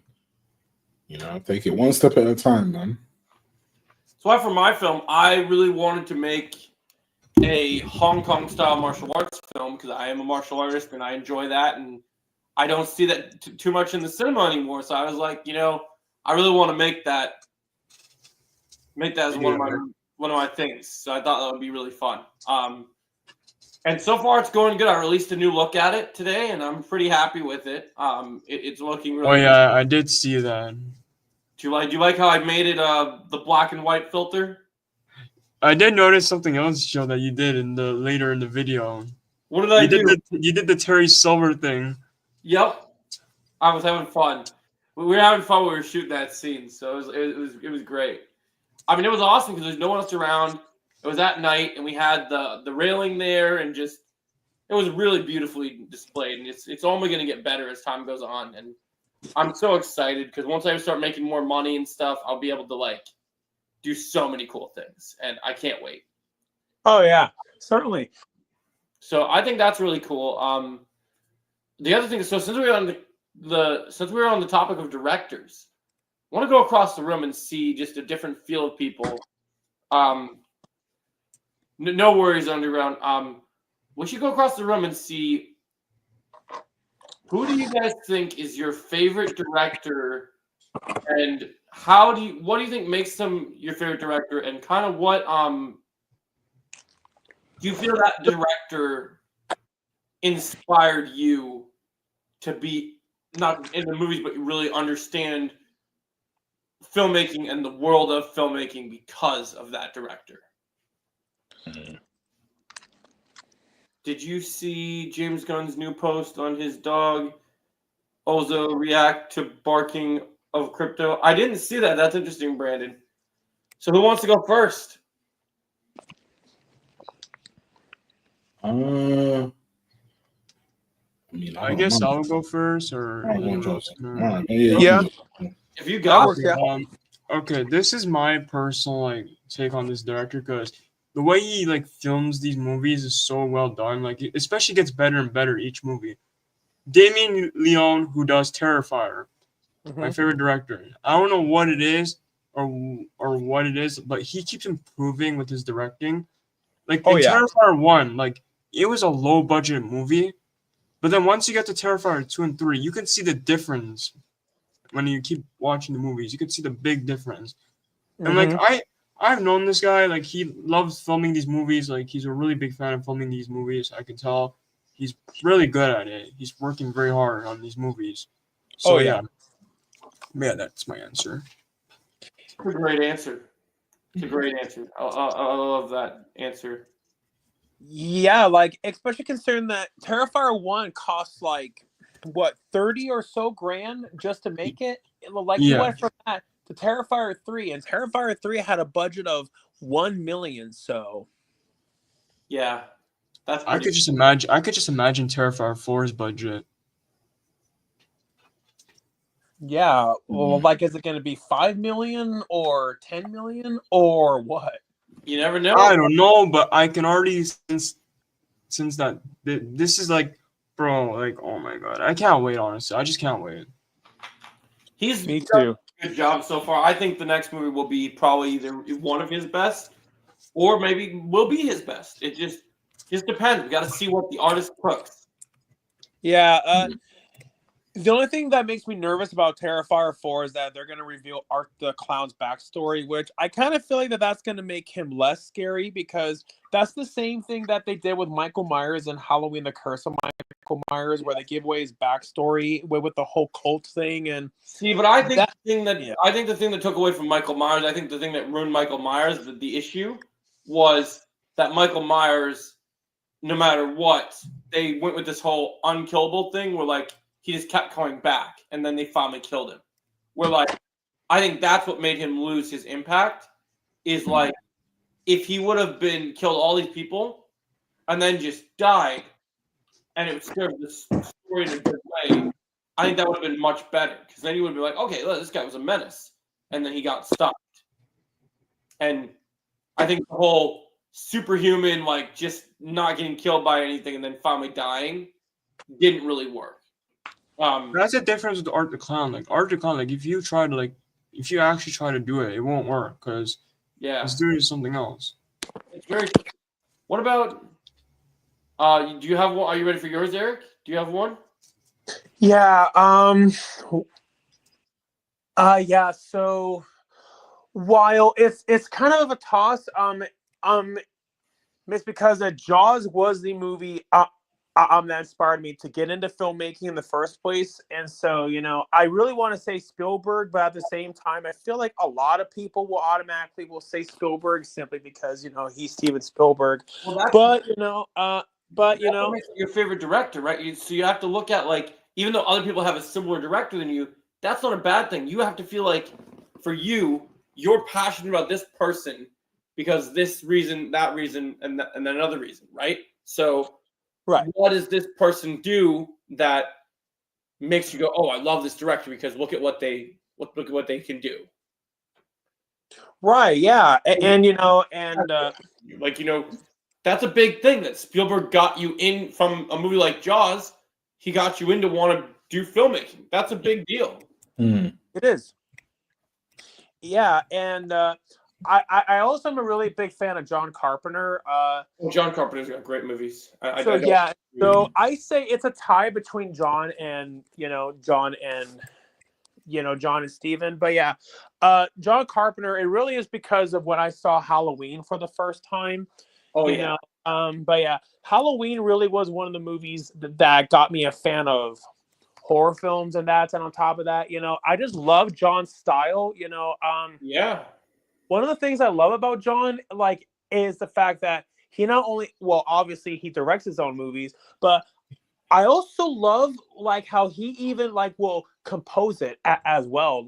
Like, just knowing that he created the Halloween theme, which is one of the most iconic, horror movie theme songs of all time. And Facts. it's so simple, but yet it works so extremely well. Oh, Wes Craven is your. That's a good one, Underground. Makes sense. Oh, definitely, yeah, Wes Craven. I mean, it's a real shame by the fact that he passed away, and so therefore they had to get someone else for Scream 5 and 6. And look, I get it, they had to get somebody, but what I think that they could have done, which could have been a really good passing of the torch, and so I know that Wes Craven wrote the script for The Hills Have Eyes 2 from 2007, like with his son, Jonathan Craven. Yeah. So what I think could have been a really cool idea is if they actually passed on the torch over. That would have been awesome. To him, yeah. Yeah. Okay. That would have been much better. So Brandon said, for me, Steven Spielberg and James Cameron, yeah, those are great director choices. I mean, you have definitely. I mean, I still think when it comes to Cameron, even though I give him a lot of shit for Avatar, even though it is a technology moment, just he wants to crank out all these movies, I still do not think that you will watch a better action film than Terminator 2 Judgment Day. That still is probably my favorite movie ever made. Definitely, yeah. That movie's huge for me. Chris, you got one? Yeah, so for me, I think mine's been one of mine has probably been like John Singleton. Okay. He's done films like Four Brothers, Baby Boy, Boys in the Hood. Those are good choices. I was trying to think, is there another director I could say? Yeah, I guess John Singleton. But yeah, I guess those films, because those are the films that kind of like got me into, I guess, like real life stuff, like real life actual like problems going on in like different places and stuff. So that kind of like put my perspective there. But then if we're talking like, I guess in a way, like if we're talking like action, kind of like deeper stories or like story within a story, I guess I'll go with someone like Christopher Nolan, I guess, really. Either one of those, so it's either one of those two, really. So we lost Chosen. I hope we'll come back in a minute. That's interesting. And Brandon said Alita Battle Angel is an underrated movie from James Cameron. Yeah, I liked Alita Battle Angel a lot too. I have it on Blu-ray, so yeah, that was cool. Yeah, I guess for me, I think it's pretty obvious what I'm going to say, but this one is a popular pick, but it's also very controversial for a lot of people. Oh, you have to go, but I'll talk later. Oh, no worries, Chosen. Thanks for popping in for a little bit. It was nice chatting with you. We hope that we'll see you again soon. Gary is a good director as well. Yeah, he's a good director. Oh, yeah. Yeah, so I got to go with the obvious one that I think is very obvious, but you got to understand my story behind it too. I got to go with the great George Lucas because when I was in middle school, I had to do a project about my favorite director and stuff, and I also had several blogs about it. And when I did the project I had to do in school, we had to dress like popular, famous, like role models, idols, and everything. And I had to, paint my face and dye my hair, and had to make a fake beard, and had to be George Lucas, and it was a fun little thing. But like, also I think about every time someone brings me, whether I'm watching Star Wars Theory or someone pulls up a new interview of George Lucas, I am glued to the screen. I'm fascinated about how this guy thinks, and maybe if he made something today, I wouldn't care as much, but like, we have to admire the artists of their time, right? Yeah. And for what they did, for what he did, not only with Star Wars, but also with Indiana Jones, I just think the guy's brilliant. I just think that, like, I've seen some criticisms about people saying, "Oh, if we got George Lucas's sequel trilogy, it wouldn't be good because he was going to give us more lore and it would be confusing for the fans and all this stuff." And I was like, I've seen people dogging on it all the time. Now, even he's like, well, like the reason that they didn't do George Lucas's storyline is it would have been worse than Disney. And I'll be honest, it might be a hot take. There's no way what George was creating, even if it was convoluted and was tricky, and even with all the weird writing choices that was made, even though I can defend some aspects of the prequels, I know there are some issues. I don't believe that George Lucas would have made a worse movie than any of than Disney did, because I just feel like he gets it, and it was his baby. And even if he wanted to do as a director, explore what he wanted to explore, yeah, it might have been weird, maybe it would have been strange, but it would have been lore filled, and at least we would have had complete lore and been educated. Like, I know one of the biggest controversies I've been meaning to make a video about it for a long time is one of the biggest controversies in the prequels is a lot of people don't like the inclusion that to explain the Jedi, they came up with the whole midichlorian thing, because everyone thinks the midichlorian thing kind of made the Force seem too convoluted and made it feel more. I always assumed that the midichlorians were kind of like a part of the Force anyway. So. I know, but there's been so many people that hate that idea. Like that's why even when you watch the sequel, like the midichlorians is like it's like a sub element. Basically. Yeah, I like it because I think it made this Force feel more smart, not just sentient, but also just saying, yeah, really, you had to do the M count.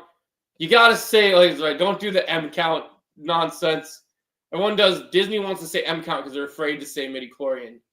That's why they always use M count. Yeah, basically. Bad Batch, they say M count. It's like, just say it's like, because to me, I just love it. I love how it's explained.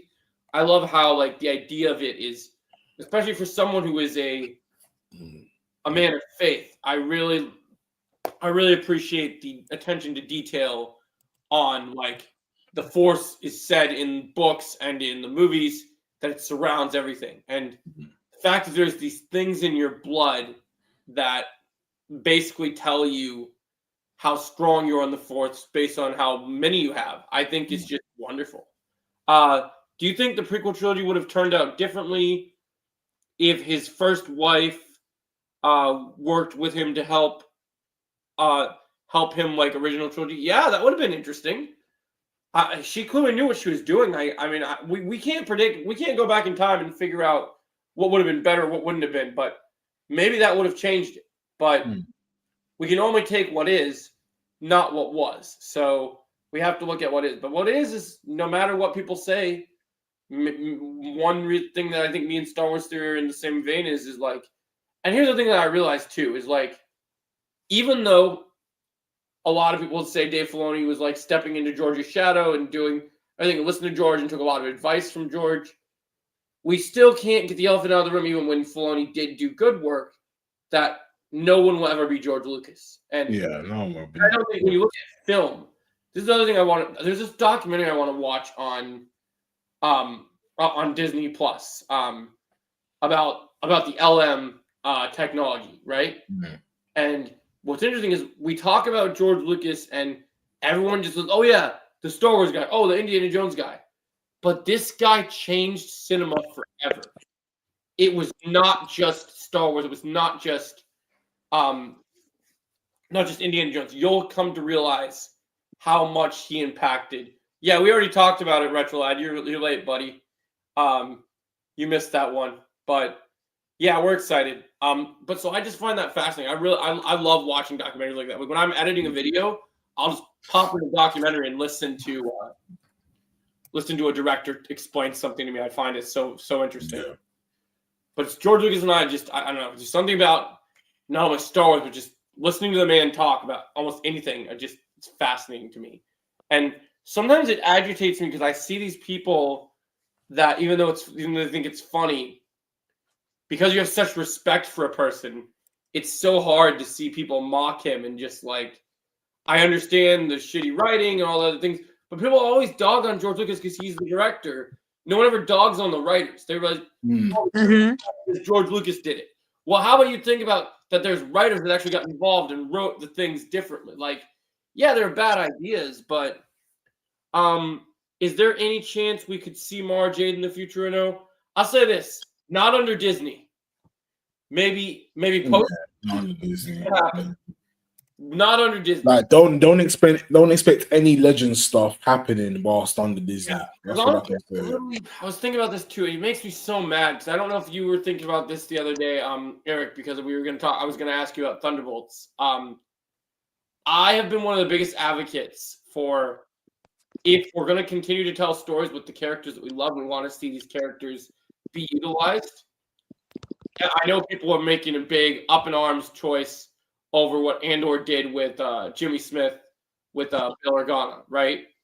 But I've had this in my mind that they absolutely need to, if they're going to continue forward, if we're going to do Heir to the Empire and stories with these characters, we have to recast these actors. We have to. I know people are like, "Oh, there'll never be another Harrison Ford. Oh, there'll never be another Carrie Fisher." Yeah, but that doesn't give anybody a room to grow or anything.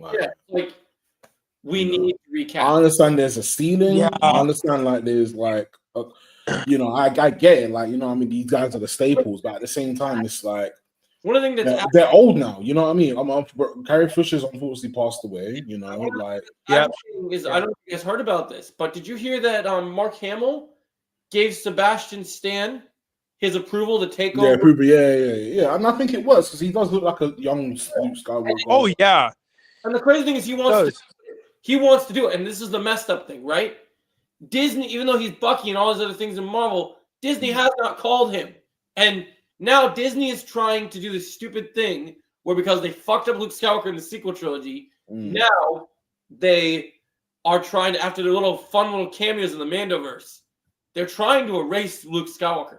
They think that we're going to forget about Luke Skywalker. So they're like, oh, that's BS. The Ahsoka stuff. It's just nonsense. It's like, that's why I'm so done. I'm so over it because we could have had so many great.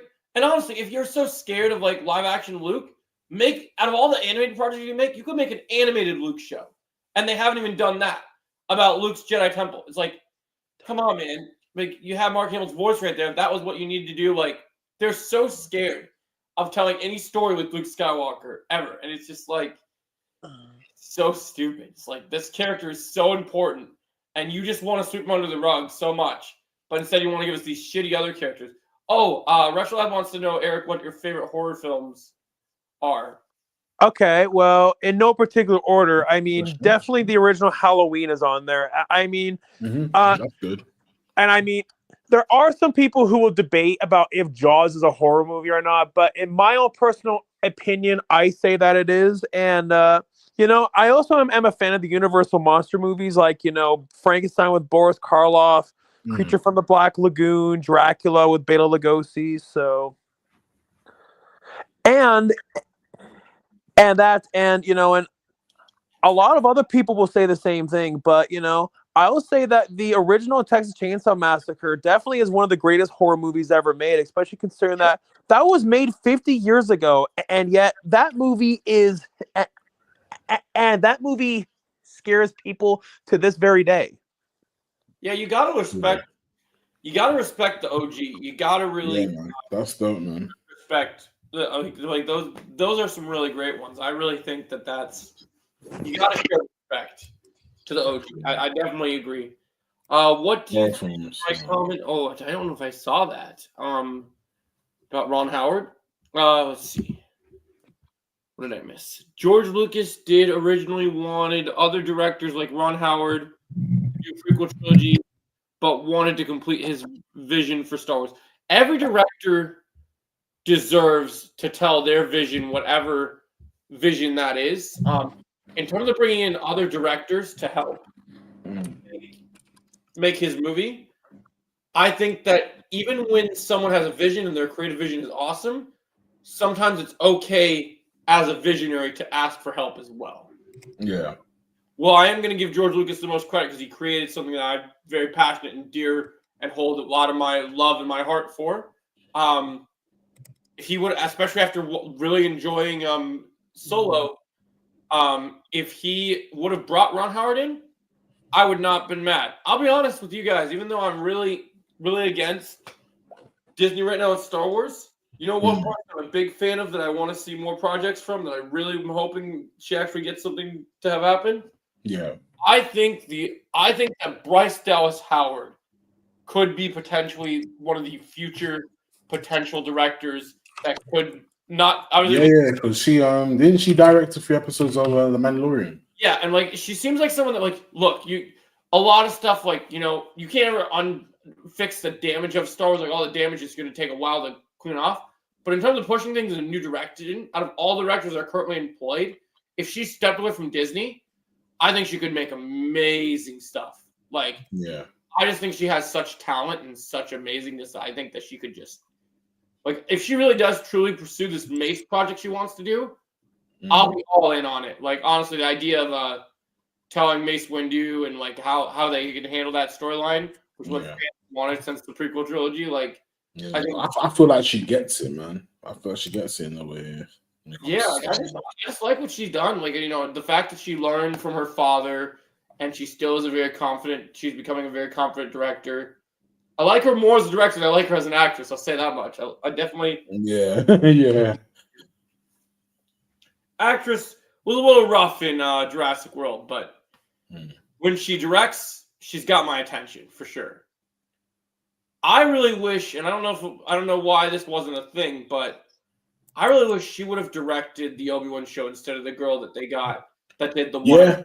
I think I think we all know about Obi-Wan Kenobi. I think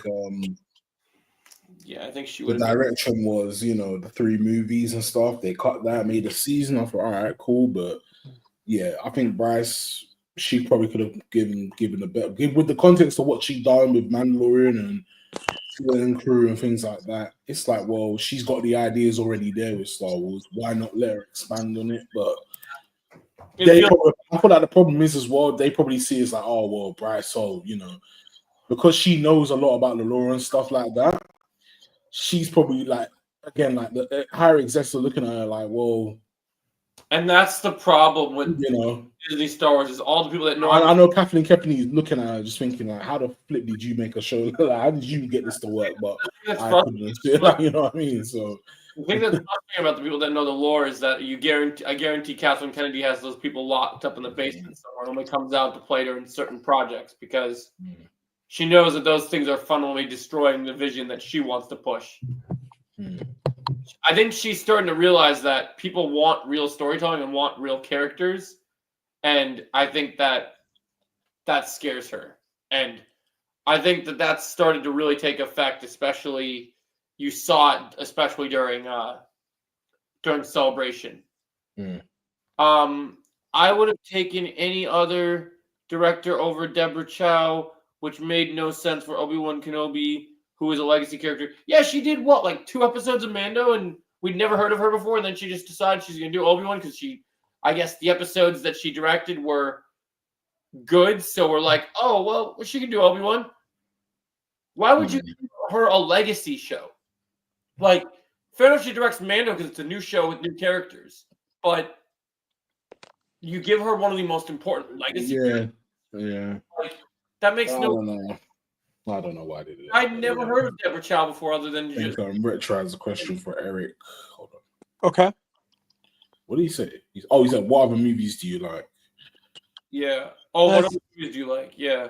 Yeah. So, and so Lion King is also one of my favorite movies of all time. Okay. But yeah, I also like Bicentennial Man, like that has Robin Williams in it. I also am a kaiju fan. Like, I'm definitely a big fan of the Godzilla movies. I'm a big fan of all the, I'm definitely a big fan of all of the Kong movies, Gamera. I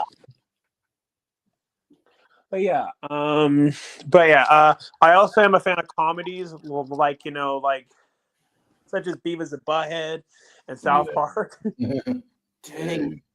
What's in it? He's literally like, What's everyone's top 5 movies? You're really gonna put us in the box? Yeah, that's hard, man. That is tough. You're telling me I can only pick 5 movies. 5 movies of all time. Yeah. Oh man, that's When tough. there's so many damn good films out there. Word. I think top 5 is too much. I think top 10 is doable. Maybe even top 20. But Yeah, but top top 5 5? is crazy. I can maybe give you 1. I don't know if I can give you 5. I don't even know if I have a favorite. Make it interesting, he says. Oh. Oof. We all gotta think now. Top 5. So you gotta make 5 movies. Top 10 then. Okay. Yeah, that's better. Top 10. I can do top 10. Oh, you want us to do top 10? Okay. Yeah. I can do top 10. From memory. Let me just think about this. I'm trying to think because different genres.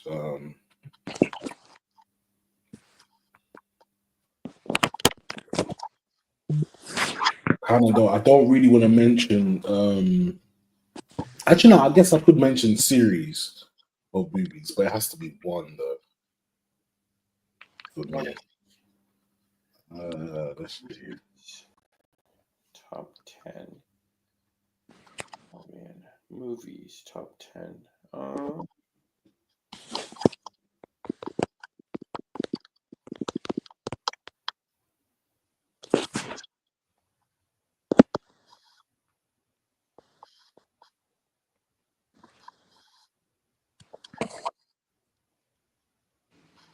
Movies as well. Okay, cool.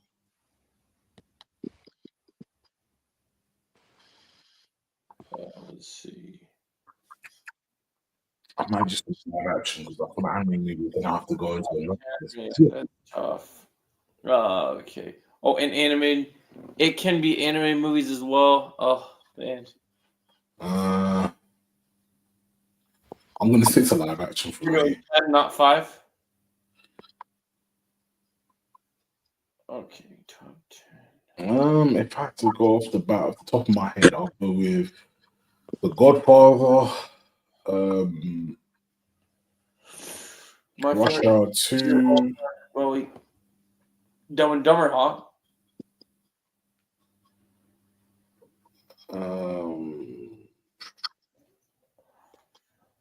I'm writing a list right now. Revenge of the Sith. Is it in your top 10? Yeah. Actually. But yeah, my top 5, that's really hard. But yeah, I mean, in no particular order, yeah. You can do top 10, apparently.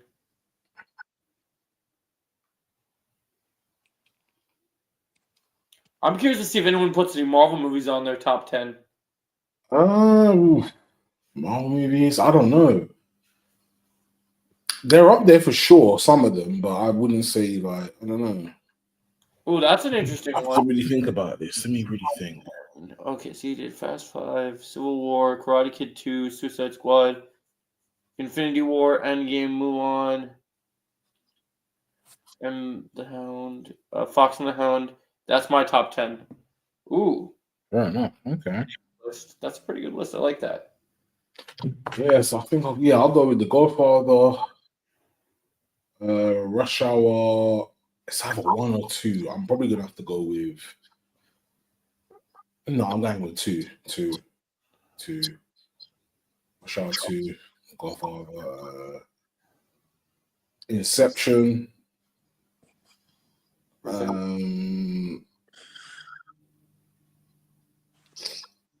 The Dark Knight. Thor 1. Well, you like Thor 1, huh? Is it your No, top? no, I said Thor 1. Oh, Saw one. Okay. Thor 1. I thought you said Thor. I was like, what? No. Yeah, Thor, I thought that he said that he what else is there? Then 5 more, I guess. I'll probably go with. I'm trying to think of a good action film that I always loved. Let's see.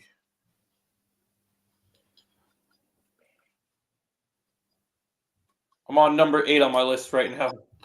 So for me, number 6, I'll probably go with Whatever I tell you guys might not be my definitive list. It just it might not be my definitive either. Like, I'm just thinking right now. Yeah, my head first. I'll probably say, I guess Fast and Furious Tokyo Drift. That was good. That was one of my favorite ones. Was out of the Fast and Furious series.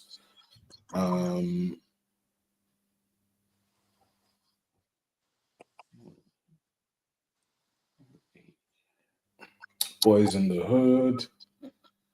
Boys in the Hood. If I had to go into the sci-fi realm, I guess it would be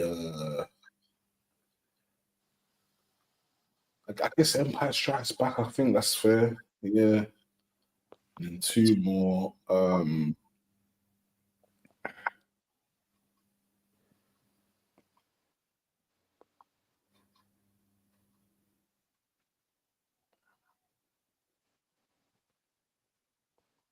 Terminator 2. And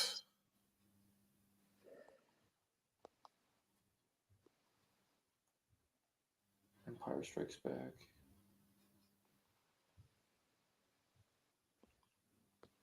what's a good film from the 90s? I'm trying to think. Oh, I had it in my head. Terminator 2 and Accident Man. oh, martial arts film. Drunken Master, I guess. That'll be my top 10.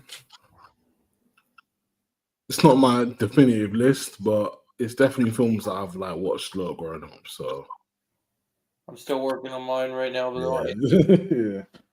You know, but I might actually. yeah, like, you know, like when it comes to films, it's subjective anyway, man. I mean, everybody's gonna have their own whatever they've seen and whatever they think that's a really good film. Because I know some people that watched the film once and they think that's the best film they've ever seen or John Wick 4. whatever. So you know, it just kind of depends. I know what my number 2 are. That much I know right now off the top of my head, and it's gonna be one that's gonna be. A lot of people are gonna look at me. I've never heard of that movie, or I've heard of that movie, but I'm not familiar with it because because they're Indonesian movies. Yeah. We can answer the Harry Potter movie question in a minute.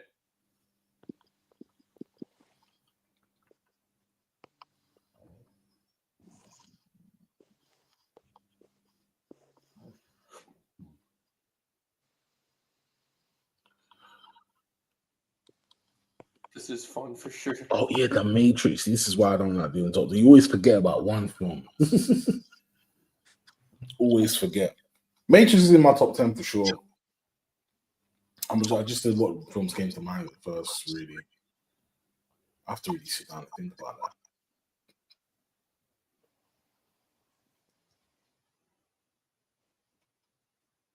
that. But yeah.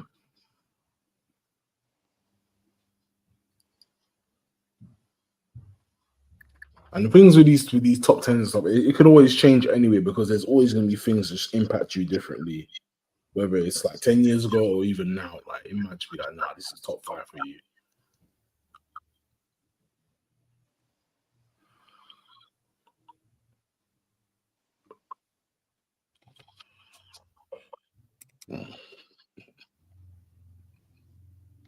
All right, I think I have a version of my top 10.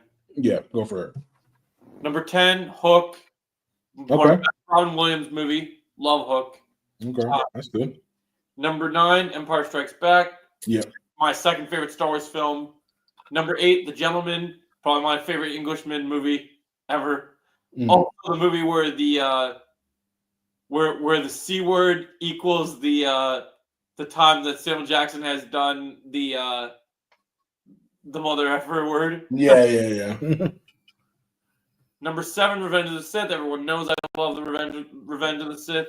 Yeah. So it is the Star Wars film I've seen the most. And then number 6, I have Accident Man 1 and 2. I looped them together because they're both great films. One of my favorite Scott Adkins franchise. Number 5, I can only put one of them on here, but I put John Wick 4 because I love John Wick 4. Scott Adkins. Number 4, I put Lord of the Rings: The Return of the King because it's a classic. And number 3, I put Ninja 2, which is one of the greatest Scott Adkins movies of all time. Has 100% on Rotten Tomatoes. And this is where my list gets interesting.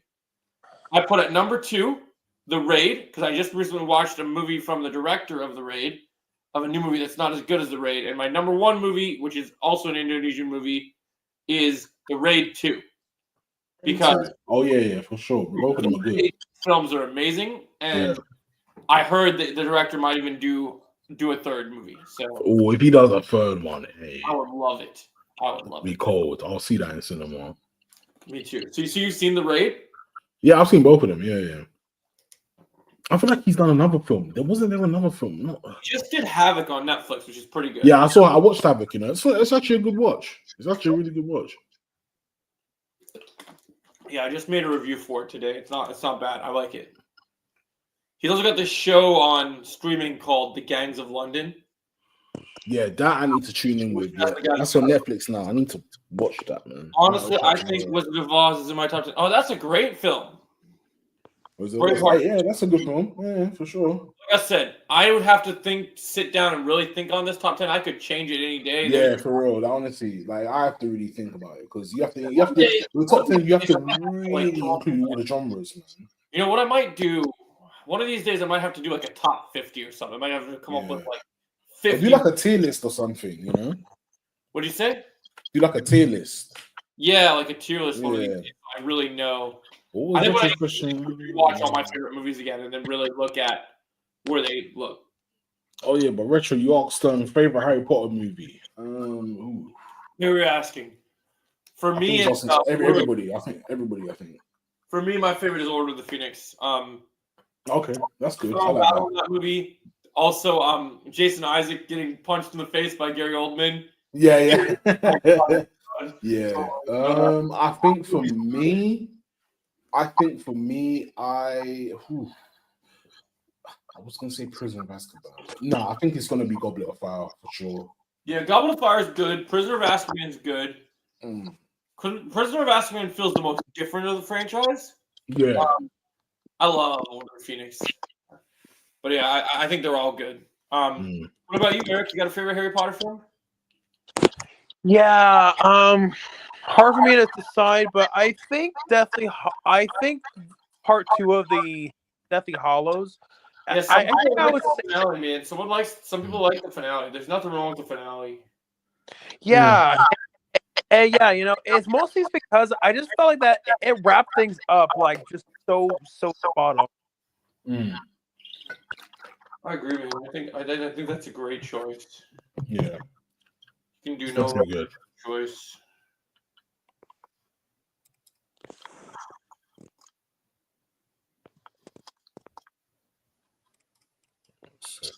No wrong with that choice whatsoever.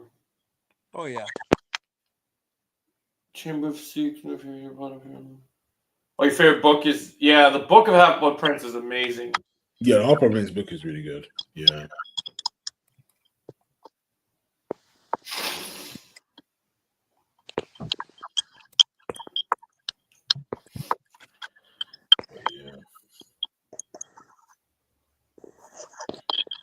It's a good choice.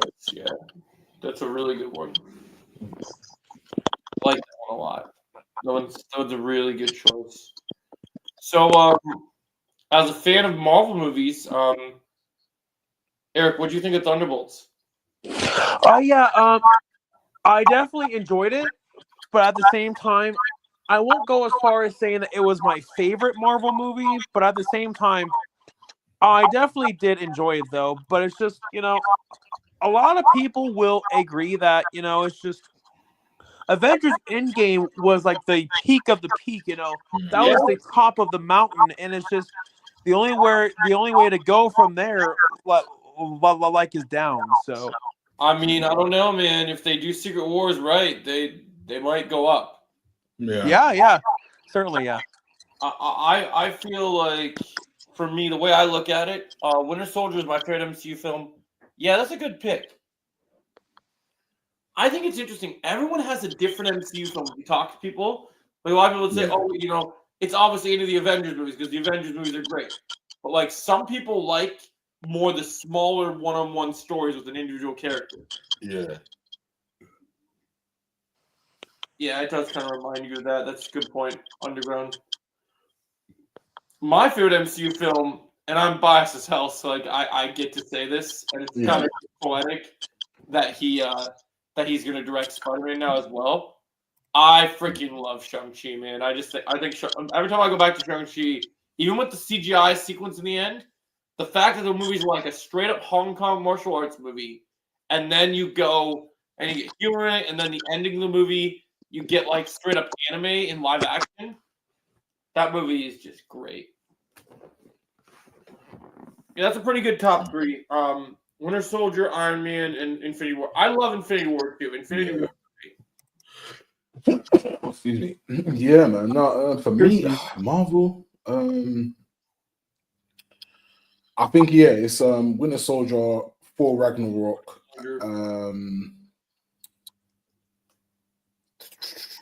And I'm gonna have to go with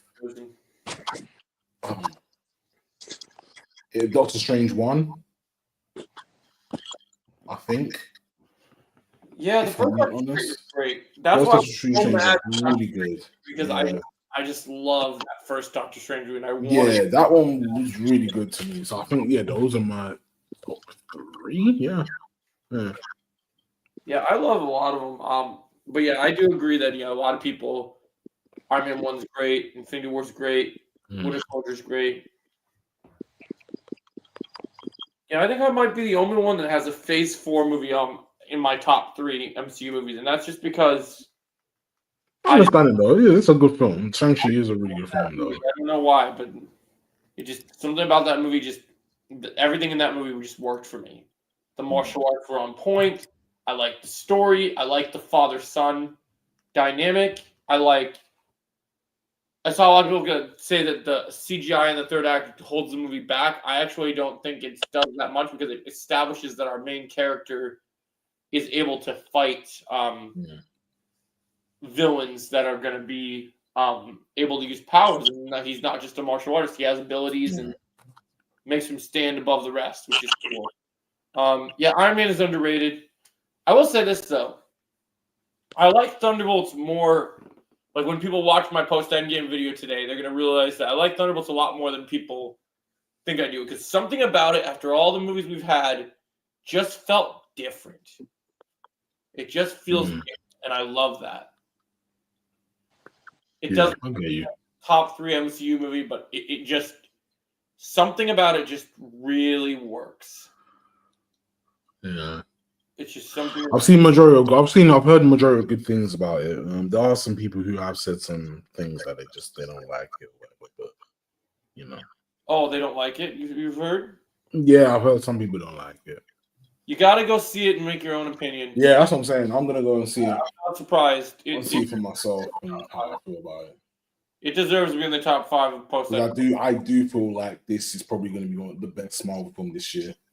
I can't see it being. It will be. It'll be interesting to see what people think when Fantastic Four comes out. I hope I'm proving wrong, Fantastic Four, but I just can't. I don't know. I'm just not vibing with it yet. But I want it to be good. I want every film. As a fan of film, I don't want to ever root against movies, but there's just all my life. My favorite thing to do when I was a kid was to watch every trailer for every movie that comes out, and like. To me, the trailer was always the best part because it was always like the feeling of getting excited for a movie. For sure. Like, this is the first Marvel movie I watched the trailer for a movie, and I'm like, I just don't get excited, and that's sad to me because I love the Fantastic Four. I love the comics. I love the cartoons. I love them in the video games. Just I don't know. I can't see it. I wait for it on Disney Plus because Disney isn't having my money because Kay pays for it. LOL. That's funny. Born Again, Loki, and Moon Knight. Are those your 3 favorite shows in the MCU? Interesting. Born Again, Loki. Okay, fair enough. Yeah, I love it. I can't. Fair enough. I think those shows are valid for top 3. I can't see any of the other ones. Just because I like Moon Knight. I really like season 2. Yeah. Out of all shows that have ended that only got that 6-episode run, I think season 2 is needed for that show. And the one I'm so intrigued by to see where it goes to. Screw Disney. Yeah. Oh, actually, we're still waiting on that review for Snow White, so Yeah. I'm still waiting for your review, my Oh my friend. days. But can you really believe that film? I knew that film would get pulled out of cinema, but I didn't think it'd be that quick, man. I can't wait for it to hit Disney Plus to finally review it. Yeah. I'm gonna give it the same treatment I gave Peter Pan and Wendy. Mm. I hated that film. I didn't even see. Like I said, when it came to the live action Disney films, I said I'm not really tapping in. I hated that film because that is my favorite childhood film from the original Disney IP. Yeah, and I'm guessing they missed it Actually up. ruined that and makes me so upset. The OG Netflix Daredevil, Defenders, and Echo. Those are good choices. Loki had the best ending of all Marvel Disney Plus. Yeah, it's pretty great. Music is great for the Snow White remake, but the plot is horrible. But you didn't watch it. How do you know that, Red Flag? You can't say that until you watch it. Just because other people are saying that, you need to watch it yourself. Wait, what's up? What film? He said Snow White, and I was like, I can't stand people that just say, "Oh well," they say the music is great and the plot is horrible, but like you need to see it yourself before you can make. Yeah, even if it is bad, like you gotta check it out and see for yourself. Because I'm gonna say this, yeah. I remember when Black Adam came out, everybody around me, a lot of people around me said, "Oh, it's a bad film." And so I said, when I went to watch it, I said, "Oh, this film's actually pretty good." Like I enjoyed it. Yeah, other people need. I never say about things about a movie until I've seen it. I never. I understand why people go for reviews a lot more these days because certain things just can't be trusted in it. You know what I mean? But I understand like that you're better off seeing it for yourself in it, whether that's in the movies or just wait for it to come on streaming platforms. Yes, I can. I read the plot. It's horrible. It's nothing like the original. I mean, that's fair that you read the plot, but you don't know the actual story. Like, even though you read the plot. Yeah, I think you got to see some scenes in it. Like, don't get me wrong. I'm not gonna watch it just because I don't feel like Disney live action films are good. That's anyway, fair. The cartoons have always been where it is. Make something new, do something new, like do a new princess, new monster, new Disney type of fairy tale story, not this whole like recreating old movies like that's been around for years. Like, do something else, man. See, this is exactly why, Recolad, I became a content creator to tell people what's bad and what's good. Because that's like, even though something is bad, when I hear a movie, like I always want every movie to be great, but when I hear a movie's bad, honestly, I won't lie. I can't wait. Whenever I get more excited sometimes to watch a bad movie than I do a good movie because sometimes it makes it more fun to review. It's like, oh God, this is so bad. I can't wait. Yeah, I feel you. Like I love watching a good movie. That's why I'm still watching F4 first to see for myself. Yeah, same chosen. I'm waiting to watch Fantastic Four for myself. Like, I'm not waiting what other people say. I can't afford to.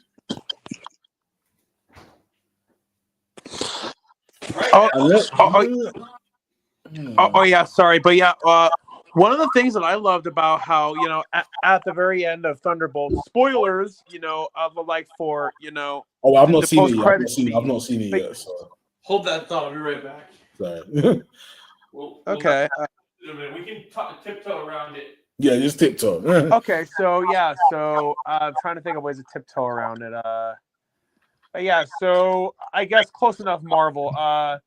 I guess what are your thoughts on like them doing what they're doing with like the multiverse? The multiverse. I kind of just want it to end now because we've been in this multiverse phase for quite some time. But as long as they end it right, I'm good. Good. Unfortunately, we've had some bad films along the way and some shows in between the multiverse thing, so it's just kind of been a bit like, But if they can end it on a good note, I'm like, all right, well, at least we got a good ending, Oh yeah, definitely. And and it definitely was smart for them to do the multiverse, since with the multiverse, they haven't able to bring back all, the older actors like who played these characters like Tobey Yeah. Maguire, Andrew Garfield, Wesley Mm. Snipes, and Yeah. and the thing with business, nostalgia sells. And so then therefore it definitely was a really smart business move, like for them to do that. The Yeah. ending is a slap in the face.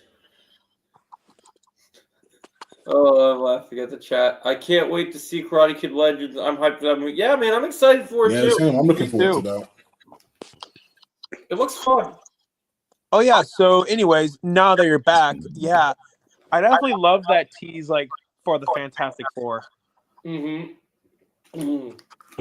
You know, it's interesting though. I was talking to some people about it the other day, Eric. Uh-huh. I think Marvel's tricking us. How? So So in the scene in question, which I'm not going to go too much around because I don't want to spoil it for Chris. Yeah. Okay. I think that the quote unquote ship that we see that teases the Fantastic Four, I have a feeling, I don't know what it is, but there's just something about it that just like, we have the trails of Fantastic Four. The marketing is just kind of making it a little too obvious that they're hiding something in that little scene. And even though their logo is on the ship, I have, especially because these are a team of people that are known to being criminals, not only know more recently heroes. I actually think it's Doctor Doom that they're teasing, not the Fantastic Four.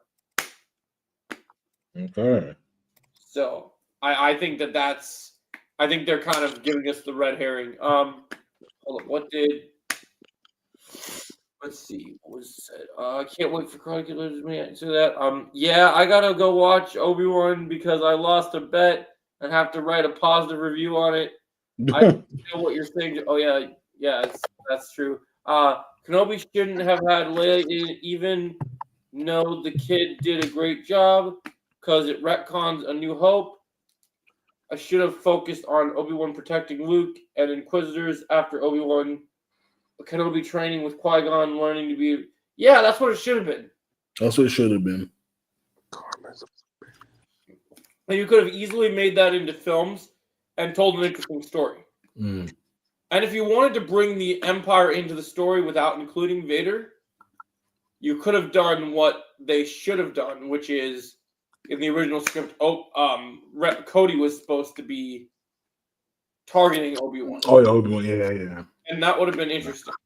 Mm. Because in Bad Batch, they just kind of show him unhappy with the Empire and then just glosses over him turning back good. It'd be nice to see the full heel turn in front of Obi-Wan. Yeah.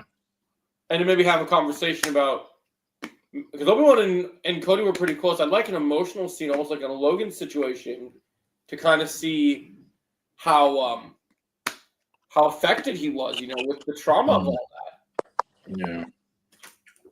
Cody was like Obi-Wan's best friend. Yeah. And he shot him out the sky into the water. Mhm. Like, that's a pretty big thing.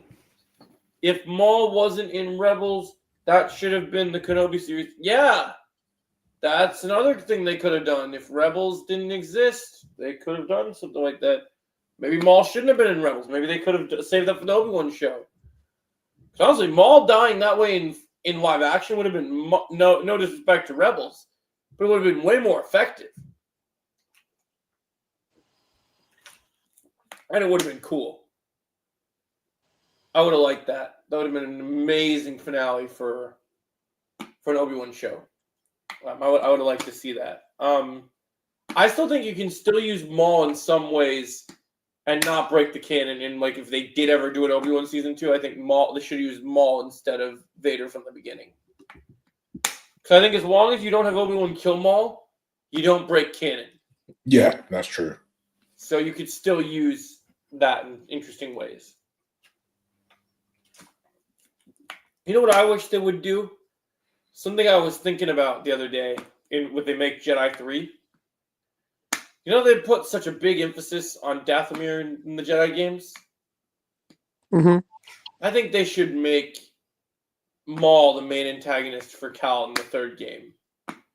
Because I think that they need to finally do something interesting. We need to move away from the Empire.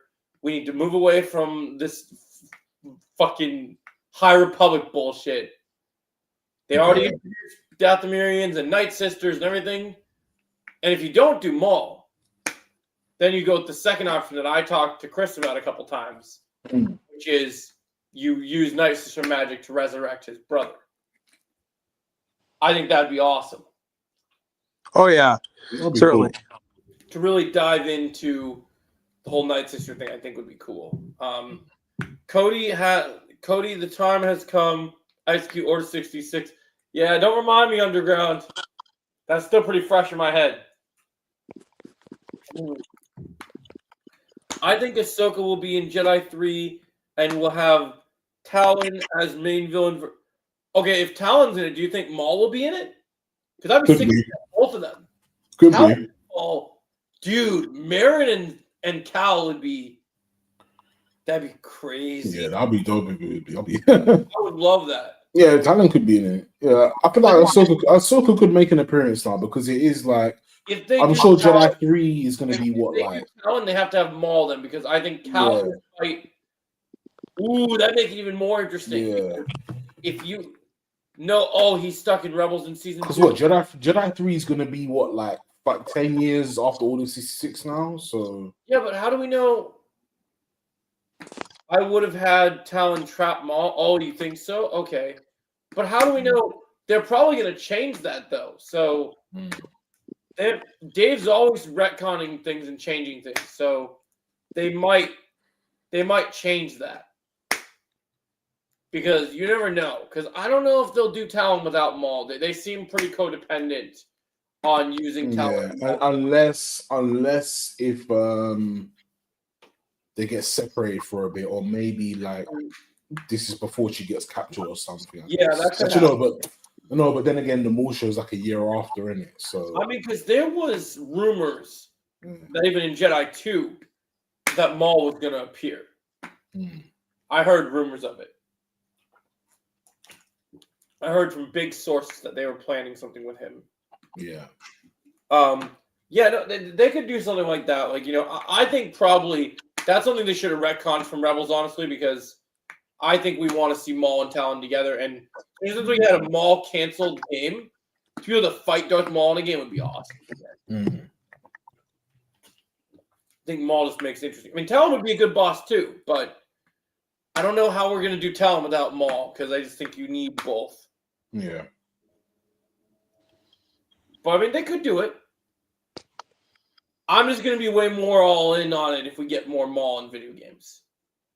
I still think we need to get a Maul game since they canceled it. We need a proper Maul game.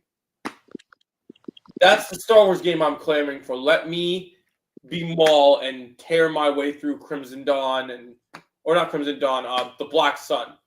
Like, have Palpatine send me on a mission, have me go and take out all the rival gangs, be one of the greatest games ever. And playing as Maul would be such an interesting environment, because one of the things I love about Maul versus other Darksiders in game is Maul prepares to tear people limb from limb with his bare hands instead of just being strong in the dark side. So I think that would have been cool. Yeah, that would have been interesting having Talon trap Maul. Yeah, we're going to have to see what they do with this Maul show. We're going to have to really see what they do. It's going to be interesting. It's going to be really interesting to see what they do.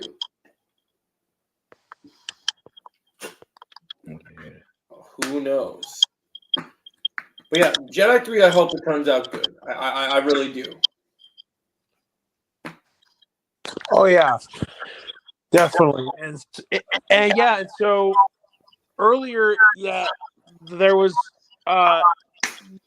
it was mentioned about how Ron Howard was going to direct the prequel trilogy, I believe, which is ironic considering that he eventually did, like how he eventually did direct one of the Star Wars movies. I believe he did the Han Solo film, right? Yeah, and I actually really liked Solo. I still haven't even seen it yet. Really? Damn. I get it because a lot of people haven't seen it because I feel like because of what The Last Jedi was. Yeah, and I mean, considering that it came out not long after Last Jedi. No one really cared for it like that. I think But when I watched it, it was a cool film. It's a cool watch. I Like, think it's not enough. bad. I think enough time has passed. I think a lot of Yeah. people can watch it. Yeah, so now they can. I really like.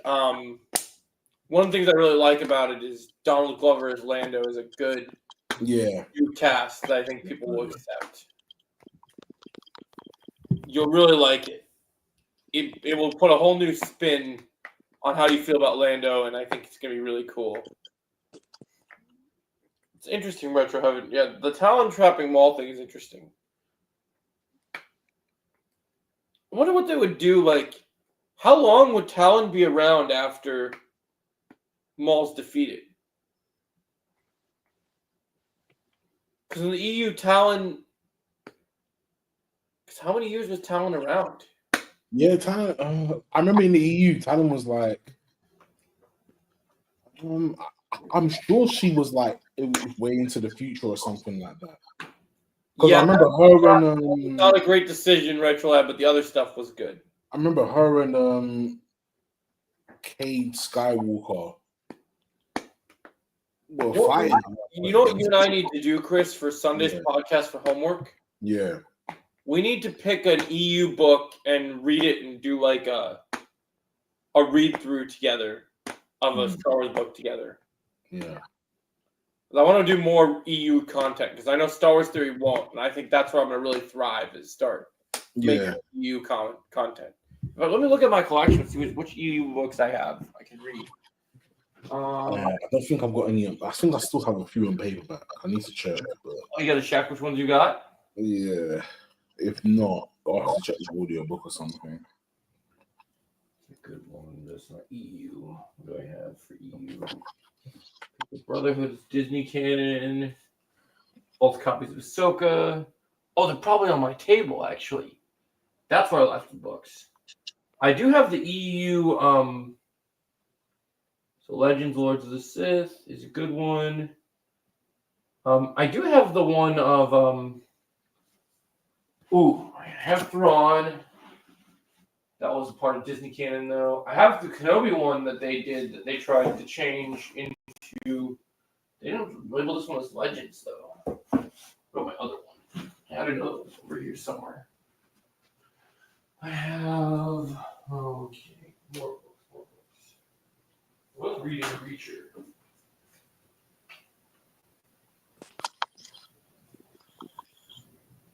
What do I have? Comics. Okay, so the only Legends novel I have in my current collection right now is I need to read. I have more over here. Duh, I forgot I had more books. Books are everywhere, right? Gotta love it. Okay, so I'm not going to read Last Shot. I have two different covers for Maul Lockdown. I have a bigger version, and I have the smaller version. Wonder what the bigger. I read the smaller version. What's different about the bigger version? Is there more story in the bigger version? Death Star. What do I have in my Maul Lockdown one? Like Dark Plagueis would be stuff. Yeah, that's true. I've read Dark Plagueis at least like a couple times. So yeah, I love Plagueis. I love Plagueis. If we could get a hold of a copy, that would be a really good start. I think I still get the audio book somewhere. This might be a good one to reread before. I might have to read all my Darth Maul books before the Maul show comes out. Because even though I'm against Disney Star Wars, I really do want to, because of Sam, I really want to give this Maul show a chance. Yeah. I hope it's good. It seems like, Sam, he gets it. Trilogy would be great. I'd love to read the Bane trilogy. Yeah, Darth Bane would be good. I'd love to see some Darth Bane stuff. Who could play Darth Bane? That would be interesting in live action. Oh yeah, definitely. I mean, I'm sure that there's somebody out there like who definitely could do it. Who do you think could do it? Do you have any names that you can think of? Darth Bane. Hmm.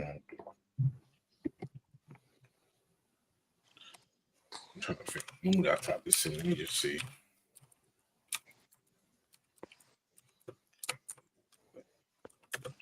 Oh.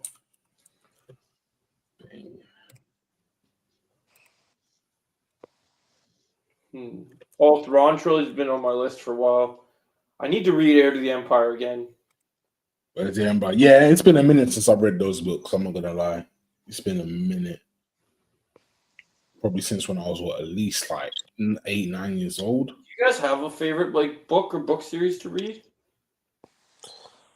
So I have really bad ADHD, and so therefore it's really really hard, like for me to read books, and so but if I am gonna read a book, it's a lot easier if I do audiobooks. So with that said, I have checked out the audiobook of Jurassic Park, and the book of Jurassic Park definitely is very different from the movie. Like the book's definitely a lot more violent. Yeah, I bet they are. Book series. I'm trying to think. There was an underrated book series called. Actually, I've always liked the Alex Rider series, the Stormbreaker stuff. Well, the Alex Rider. I've been reading because the show on Prime, I'm really into Reacher, so I've been reading the Reacher novel. Okay. I like that, but I want to get back to reading more EU books. I think my dad has the other collection I need, though. I'm missing my other books. Yeah, the last time I touched the EU book was probably around 2012, I think. It's been a minute. I've read all the Percy Jackson books. I like the Percy Jackson books. Yeah, they're cool. Yeah, Percy Jackson's really good. I love the Percy Jackson series. Like, I find them so fascinating.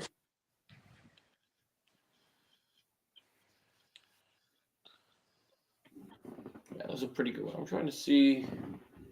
Yeah, book series is always interesting because it's always interesting to see if people still read books or not.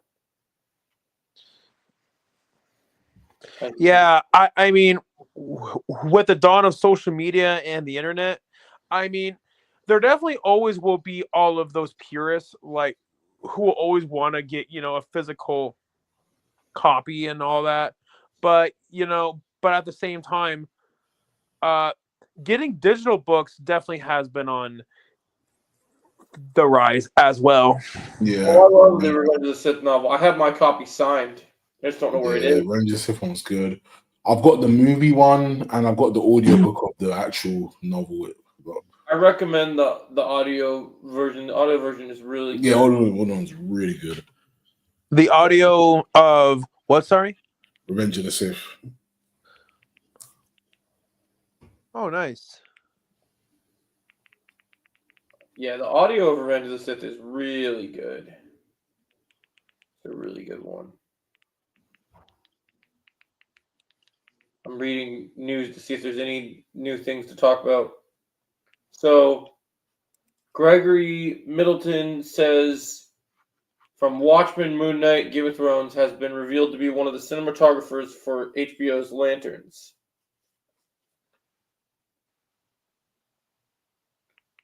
Well, apparently Natalie Portman wants to play a Jedi Padme in a future project. If somehow she was brought back from...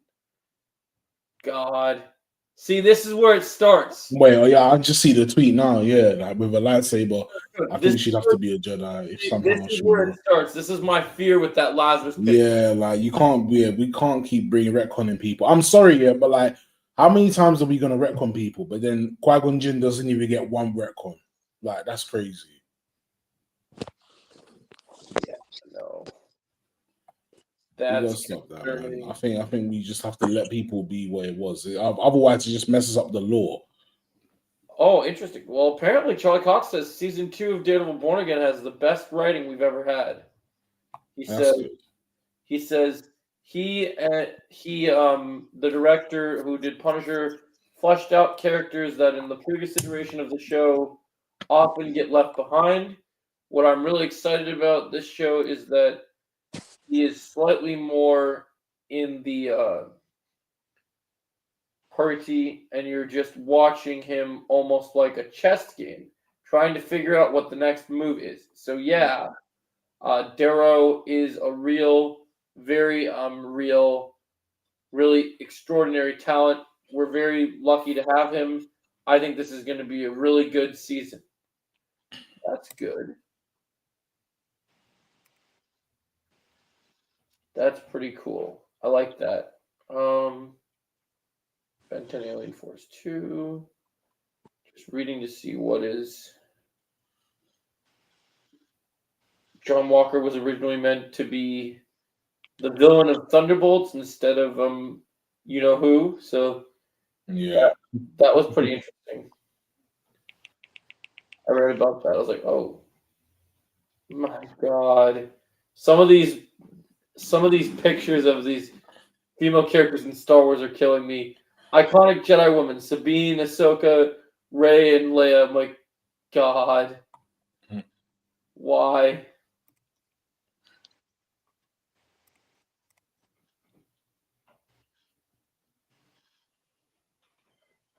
Val convinced John his super soldier serum was deteriorating and he needed updates. What she was actually doing was implanting a Hulk bomb, or I think she even called them. That's interesting. Mhm.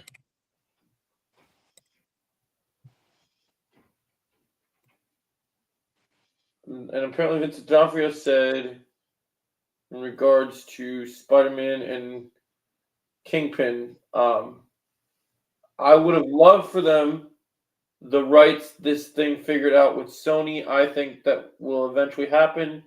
I don't know when or how they're going about it, but I can't imagine they won't figure out something. We'll see.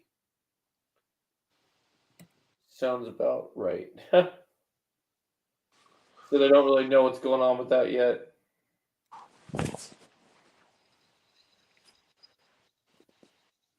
Gosh, people are making memes of Last of Us Season 2. Oh no. Or his face when fired. Saying, Yeah, well, you're better off playing the game than you are watching the series. I will say that because you're gonna know what's gonna happen. saying The Last of Us Season 2 is not a serious show. Shows Ellie making a weird face. Oh my god, that's so bad. Let's peek. Yeah. Anyway. Oh yeah, it's getting kind of late over here for me, so Yeah, man, we're gonna wrap up jump soon. up. I'm gonna Ooh. wrap it up. Ask these guys to join your Legion podcast soon. They love Star Wars and they want Winter Celebration. Oh, cool, man. I will look into that. Chris wants me to try and recruit some other content creators. Interesting. We'll have to see where that goes. Interesting. That's very interesting. All right. Well, I think we're going to wrap then, guys, because I know Chris has to go. Yeah. Thanks for being here, Eric. That was a good one. Oh, yeah. Nice. Yeah, man. Nice Great meeting you, show. Eric. Thanks for being here. Hope you guys have a great day. Yeah, man. All right, guys. All right, chat. See you later. Take All care. right. You all have a fantastic day. Cool. You You too. as well. But yeah,